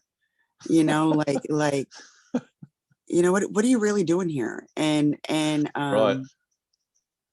so I was like, okay, well, he also said, if you have an upset, like bring it, and so absolutely. Yeah, right. And it's like I brought it and then I heard you, right? I actually heard you and I heard you say that, but I wanted to be right about the other fact, right? Right. And so yeah. That's because the ego likes to sit on the fence, right? It loves the idea of that one love and that unity and that wholeness and inclusiveness because it hates the idea that it's missing out on something, right? But it doesn't want to give up what it thinks it's achieved so far in order to get it. Okay, so it sits on the fence. It goes, I love this, but what about that? I want to be right about this and not have to be wrong about that in order to get this, right? That's the ego's game. It does that all the time. Dangle the carrot, take the carrot away. Dangle the carrot, take the carrot away. Okay, which is why we need to reinterpret, which is why mind training, purification of mind and all of that so that we can see that whatever's presented is only ever win-win. There's never a win-lose. If God is everything, then all my fears about losing something to get everything can't be true. Because what would I lose if it's not God? It can only ever be something I don't really want.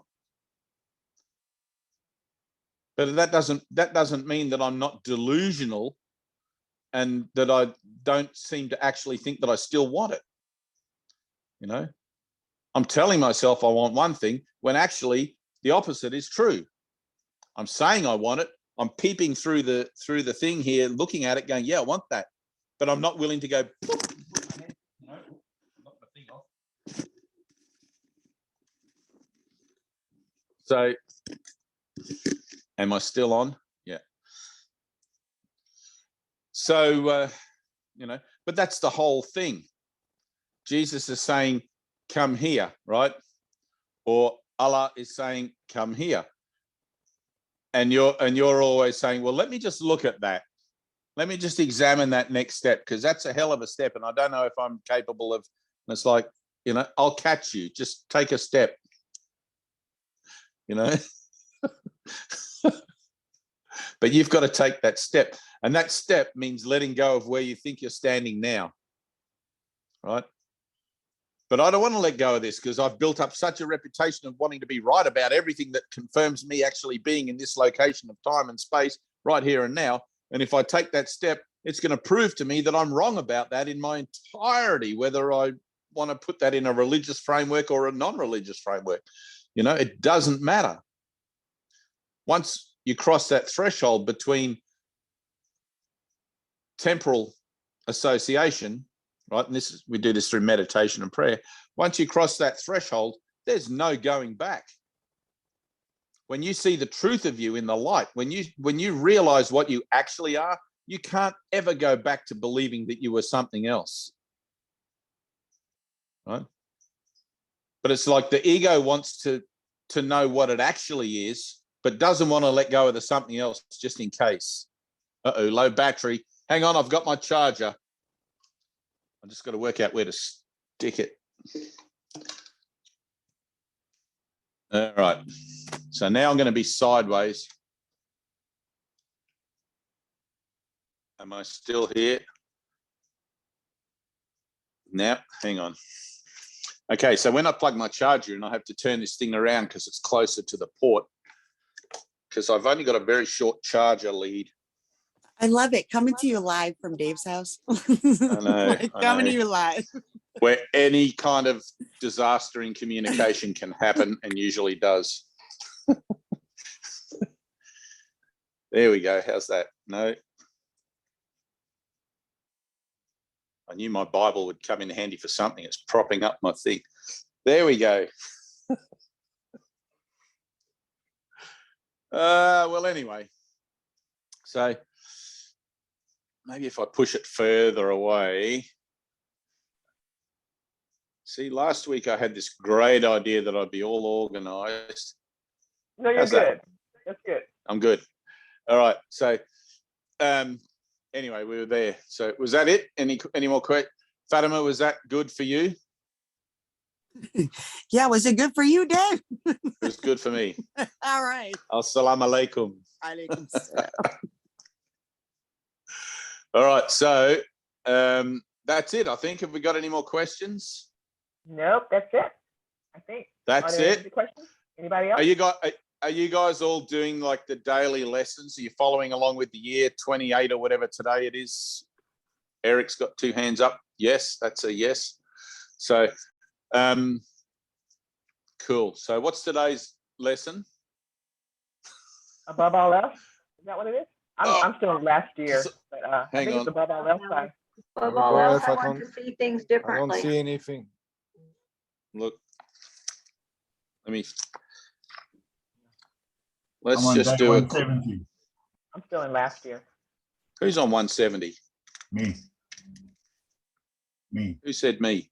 Oh, Eric. Me. John. Oh, John.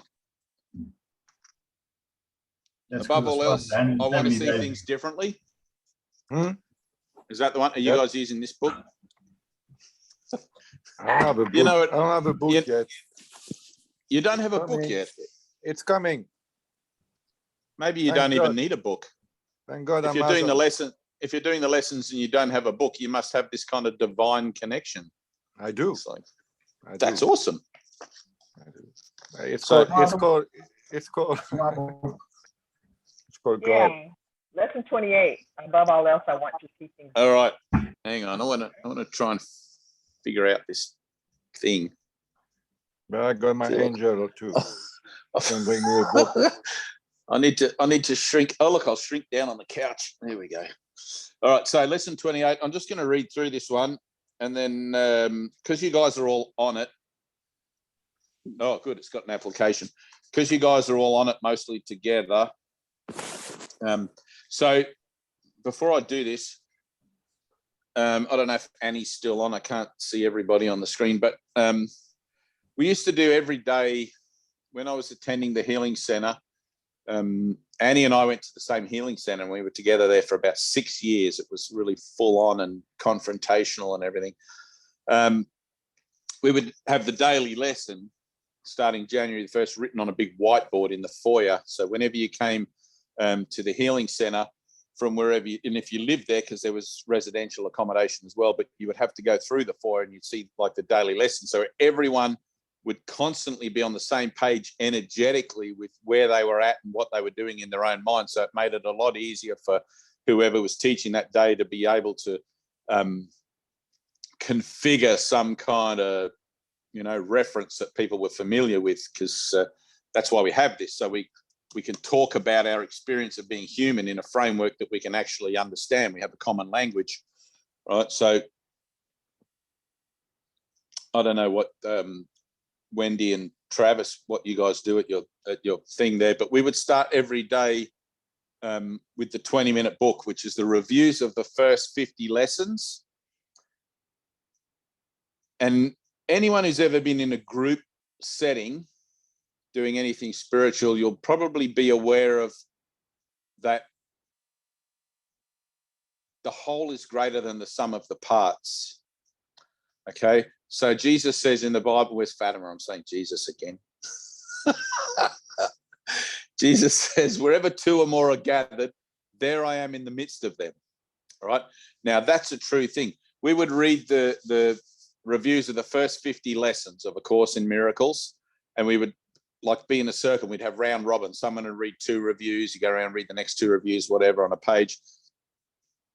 And during the course of that reading, because there is a joined purpose, a divine purpose for that, something would always occur, something miraculous. There would always be this kind of spontaneous releasing and experiencing this light communication, all sorts of stuff, which we would later feed on into our meditations. But same thing with reading the lessons.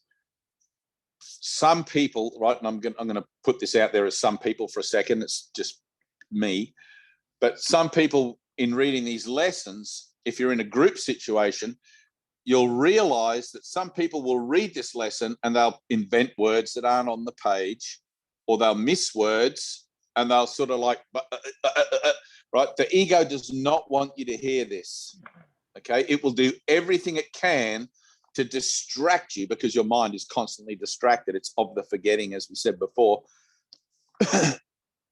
Sorry, Fatima, I know it's late where you are.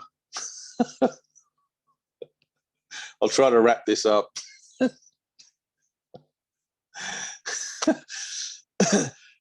And we would have these moments where you'd have to call upon the Holy Spirit to even help you read the words on the page as they're written, right? And these would usually be bail-up moments. So when we do our sessions here in the healing room, and where's Michelle? Is she some?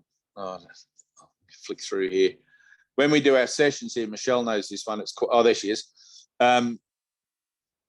Michelle would often have these moments of inventing words that weren't there. And, I was the same. And everyone who reads this book is the same. And it's amazing how you can get to the end of like a paragraph and have read something virtually completely different and given it a completely different meaning to that, which it actually has, and not realize that you've made that mistake. Right? Now, that's because the mind is in limitation. The mind is in, what do you call it? When you're not really tuned in, people, what's woke? I don't want to get into woke politics, but woke people say when you're not conscious about the decisions you're making, you're just kind of like in this autopilot. All right. Now, I liken it to when you're at the airport and you're waiting to catch a plane and you've got an hour delay or whatever, and you go and buy a magazine and you're not really wanting to read the magazine. You're just filling in time. And you're hoping that there's some eye candy there that you can just sort of, and you can read a whole thing. And if somebody was to ask you about it in the plane beside, you'd say, oh, here's the magazine, you read it, because I don't remember what the hell I read, right? So when you're reading the course, it's good to be aware of when you're reading it in the same framework where you would read a magazine waiting at the airport. Because you need to put yourself into this. It's like I said in our last Zoom, you need to, when you say, oh, I didn't see that, but anyway, Tina said something, but lost it. I lost that one, got distracted. See how easily I got distracted, right? So when you read this, you have to activate yourself. That's where I was at, okay? So in our last Zoom, I was saying that you have to activate yourself. You have to consciously instruct yourself. You can't just pick this up and go blah, blah, blah, blah, blah, blah, blah, right? You have to consciously instruct yourself with everything. It's like where Jesus says in the morning, set up your day properly, you know, give your day to God, your prayers to God at night, all these things. These are intentional decisions, right? So you have to instruct yourself. I'm going to read this lesson.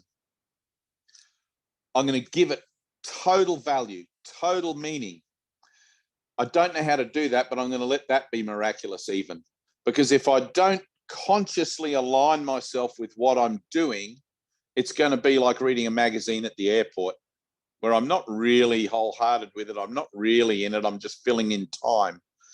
And as we said before, the ego corrupts everything, even your best prayer, which is why Jesus substitutes for your lack of best prayer, right?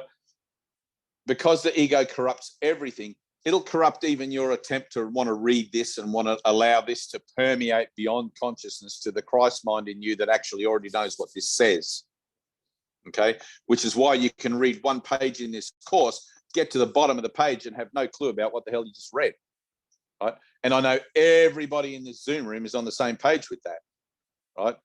That's why some people have highlighters and their whole book is a highlight because they have to go back and reread it and reread it and read it. And it's much easier than that. Ready? So I'm going to read lesson 28. If you guys all have your books there and, oh, Fatima's gone to bed. I just put it in the chat. That's what I was putting in. So it's in the chat. Oh, okay. That's cool. Oh, she's having another cigarette. I'm watching you now. So in reading this lesson, if you guys have your books, follow along, okay? It's in the chat. What's in the chat? What are you talking about? I'm putting the lesson in the chat too. If you don't have your book, it's in the chat. The workbook lesson. You're so tricky. I don't even know what that means, but anyway. Okay, but you guys do, right? I have my book. So we'll do it, and then when we get to the end, okay, and then that'll be it. We'll call it quits. So lesson 28. Above all else, I want to see things differently. Okay, so there's a little fly thing going on here. What I want to do before I start reading this lesson, take a breath. Make sure in my own mind, just clear things, you know, clear the room in here. Make sure there's nothing else going on that I'm distracted by, the kettle or what birds are chirping outside, anything like that, right? It's the same thing when I do a meditation. So, and this might be handy for you or not, I don't know. But when you do a meditation, I learned to meditate from a hypnotist, right? This is many, many years ago, trying to give up smoking and all these other things. And you kind of get addicted to going to a hypnotist if you find a good hypnotist, because it's kind of fun that someone else can screw with your mind and it's actually beneficial. which is like this. But one of the things we would do would be just to sit quietly for a second and just allow everything else to fall away, and just see what, like if anything would come back. So, oh, I'm hungry, or oh, maybe I need a better cushion, or maybe the sun's too bright in the window, whatever like that. There's always going to be something, a bug flying around in front of my face, right? There's always going to be something, because the mind, the conscious mind, is the distraction against your true purpose. And the conscious mind is always going to try and give you a reason for why you can't do this right now. Okay. And if you persist in reneging on your relationship with the ego, it's going to get really uppity. All right. And it's going to give you all sorts of excuses and reasons why you should renege on it, why you shouldn't renege. It'll dangle bigger carrots. All right. So in reading these lessons, taking a breath, reminding myself how important this is. This is my salvation that I'm participating in, right? Just because there's 365 lessons and I read one yesterday, there is no such thing as yesterday. There's only now. There's this lesson, and the efficacy of this lesson as it stands out for me now, as I'm willing to hear it, right? You have ears but don't hear, eyes but don't see, right? A mind that doesn't focus. It's all over the place, distracted by its own thinking, even its own thoughts about these lessons. So above all else, and it's right there in the first three words, above all else, I want to see things differently. Okay. Today, we are really giving specific application to the idea for yesterday. In these practice periods, you will be making a series of definite commitments.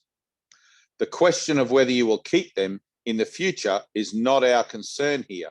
If you're willing at least to make them now, you have started on the way to keeping them, and we are still at the beginning.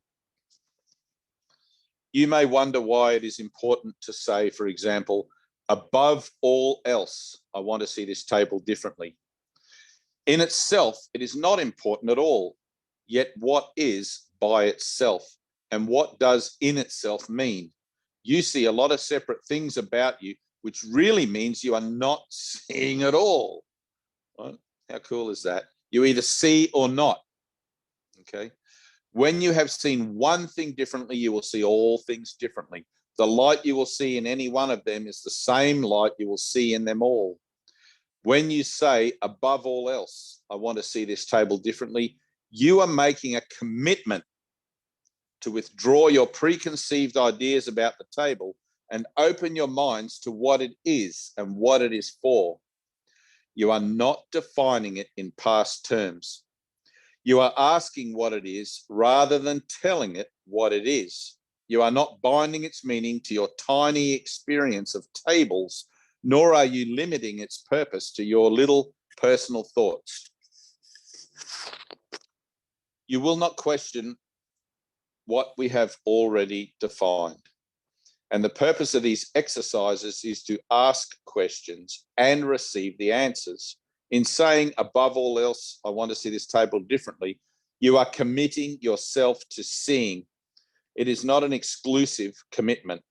It is a commitment which applies to the table just as much as to anything else, neither more nor less.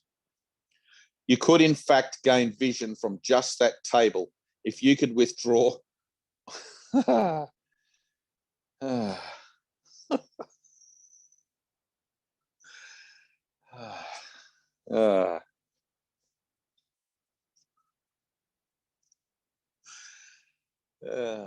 Thank you.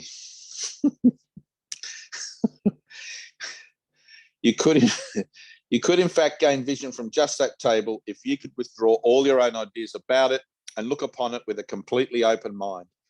It has something to show you, something beautiful and clean and of infinite value, full of happiness and hope. Hidden, ready? Hidden under all your ideas about its real purpose, the purpose it shares with all the universe. In using the table as a subject for applying the idea for today, you are therefore really asking to see the purpose of the universe. You will be making the same request of each subject which you use in the practice periods, and you are making a commitment to each of them to let their purpose be revealed to you instead of placing your own judgment upon them. We will have 6 2-minute practice periods today in which the idea for the day is stated first and then applied to whatever you see in looking about you. Not only should the subjects be chosen randomly, but each one should be accorded equal sincerity as today's idea is applied to it, in an attempt to acknowledge the equal value of them all in their contribution to your seeing. As usual, the applications should include the name of the subject which your eyes happen to light on, and you should rest your eyes on it while saying, above all else, I want to see this blank differently. Each application should be made quite slowly and as thoughtfully as possible. There is no hurry. Okay, now the thing I love about that is the integrity, the sincerity. Okay, sincerity occurs in the mind in direct relationship to an attributed goal. Okay, when you mean something, you're sincere about it. When you're half-hearted about something, you're not really sincere. Okay, so in every leap of faith that you're going to take in the reparation or the healing of your relationship with your Father, right, with the universe, with wholeness, with one mind, right, in every step, in every leap of faith that you're called upon to take a step forward, there has to be that sincerity, which is why your prayers may fail initially, and you'll find yourself like me. So I had a, and this will be my last little story. I've got so many stories, but they're all stories of healing. But I had a particular situation, right? And I was at the healing center, and it used to keep coming up again and again and again and again. And I had prayed for the healing of my mind about that story again and again and again, and nothing had changed. It kept happening. It kept repeating. And one day I was talking with, we had 2 or 3 Susans, little Susan. We used to call each other. We had about 5 Daves. I was Dog Dave because I was the only Dave that had a dog, and that's how we knew each other. But I was talking with little Susan about it one day. She came to me. I was sitting in the library, and I must have looked quite depressed. And she said, "What's going on with you?" And I said to her, "Look, I've been praying for a miracle about this particular blah, blah thing that was going on, whatever." And she said, "Well, you obviously don't want a miracle." She said, "You obviously still want the drama," right? And I realized in that moment that I wasn't being true to myself. There was still actually something in that situation showing up that I liked. I got validation out of that situation. And I was only saying I didn't want it because I was in this spiritual kind of environment where it was understood that we shouldn't be indulging in these sorts of things, and that we should be making our way to be free of our temporal associations, right? So this one that was particularly clinging to me, and it was involved a woman, whilst it was frustrating because nothing was changing with it, at the same time, I was able to see that I obviously still did want something in it, which was the validation of having the story about it, right? As crazy as that sounds, it's all crazy. And so little Susie said to me, "You need to pray for a miracle to even really want a miracle," right? Because I had no sincerity of myself. And so I prayed for a miracle. I know it sounds nutty, but I prayed for a miracle to even want a miracle. And then something changed. Right? Now, Jesus says something in the Course. I couldn't tell you where. It's in the text where, Annie, you probably know this one, but where you become twice removed from the miracle by the denial of it. You know, like you realize, you have these moments where you realize that there's an opportunity for healing in front of you, but you put it off in a game you play to perpetuate the idea of that need for healing, right? Because that idea of the need for healing is the same idea as seek but do not find, right? Which is what the ego loves. It loves to stay on the edges and dip its toe in the water, but it doesn't like to jump in wholeheartedly. It likes to look through the fence and see what's possible, but it doesn't want to completely walk through that door. Okay? The ego teases you. It dangles the carrot, takes it away. Dangles the carrot, takes it away. And that's the game you become accustomed to. And that's the game you play. And that's the game you bring with you into your spiritual efforts. Okay?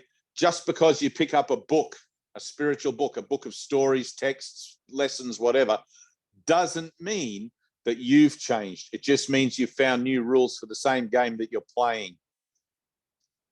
Okay? Now it's up to you to actually apply those rules, apply those principles through whatever book you're using, whatever principles, teachers, teachings, whatever, so that you can, one, see where it is you're deceiving yourself in your own mind, and two, call upon the correction, which is going to be the miracle. Okay? So if you have to ask for a miracle to even want a miracle, then do that. But in the moment that you ask for it, you'll know that it's a true asking, because you'll get up from your prayers and you'll be like, God damn, that was a good prayer. Sometimes I get up from prayer and I'm like, nah, there was no sincerity there. That was just words, lip service. Okay? And I don't really pray anymore. Like my prayer these days is just thank you. Right? And there was many times in the last God knows how many years where I thought my prayer was just thank you, until finally it came to being a prayer for actual healing, for actual things to change, right? But eventually you realize that you've stopped fighting the flow of the river and that you're just going with the current at the right speed, at the right pace, going to the right place, and everything becomes just thank you, and you no longer see anything as an obstacle. Okay. It's like the last obstacle to peace is believing that there is one. Because peace is in you right now. All right, well, that's it. Any questions before we finish? Fatima, do you have an objection? No, sir. This was perfect. All Great. right. Good job. 10 for Dave. Thank you. Thanks, Dave. You're That's really fun. I That's love funny, it. isn't it? It All right, is. and for anyone who missed it at the beginning, I was talking with Tina. There we go. Look, the biscuit of choice. I forget why we were talking about these now. So that's my. Oh, it's my comfort food. That's right. We were talking about comfort, getting comfortable. Sweet. Thank you, Dave. All right. I love you all. And Ida, you're okay? Who, Tina? Oh, Yep. yeah. Yeah, I'm perfect. Yeah, Courtney. Cool. Courtney's actually there. Look at that. Hey. Terry. Laura. That's it. All right. Well, There's more, but thank you, Dave. I'll see you guys next week. So next week we're actually going to attempt the first, well, I think it's the first. We're going to attempt to do an actual light session online. Okay. I know, right? Hey. So what does that mean? I've done one over the telephone before, and it actually worked. Like, you know, and it's like, I know I sound surprised at that, and I shouldn't sound surprised at that, because there's no limitation to true communication, but it takes it's like where Jesus says in the Course, miracles are your right, but purification is necessary first. Okay, so the mind has to get to a kind of a certain, and I don't know what that certain level is, or that certain integrity is. I never really know. But the mind has to get to a certain point in its own relationship with itself to begin to be able to easily slip beyond that veil of illusion or the veil of consciousness. You know, it's like, and you may find, like one of the lessons he says, don't be discouraged if you think that nothing's actually happening, because all that's happening is your willingness is there, but that purification hasn't reached that point where, you know, you can sort of enter in. And I never know how that looks or how that's going to look. I always find too, don't get discouraged, Eric, but I always find too that women are more able to enter into these things because they're more in touch with their emotions, just as that sort of energetic kind of thing. But guys have a greater, how would I put it? You know, what is it when people say about the divine feminine? And I don't want to get into all of that particularly, but the divine masculine, where you allow yourself to sort of encompass both polarities of the human condition, and you allow that vibration to sort of open rather than just holding yourself in this rigid framework. That tends to be what guys do, and women tend to have this other thing. And I think all those boundaries and things are falling away these days, where people are realizing, and mind as it's awakening is realizing that its potential is so much more greater than its initial outlook of itself. Does that make sense? But anyway, we'll try that next week, and I'm going to push like hell. We're going to birth the Christ. Yay. Okay. Thank you. Bye. Bye. Thank you. Thank you. Bye. Love you all. Bye, you guys. Thank you. Thank you. Check out the, thingy for the video. Thank you guys. Bye. It's a group chat. That's what it is.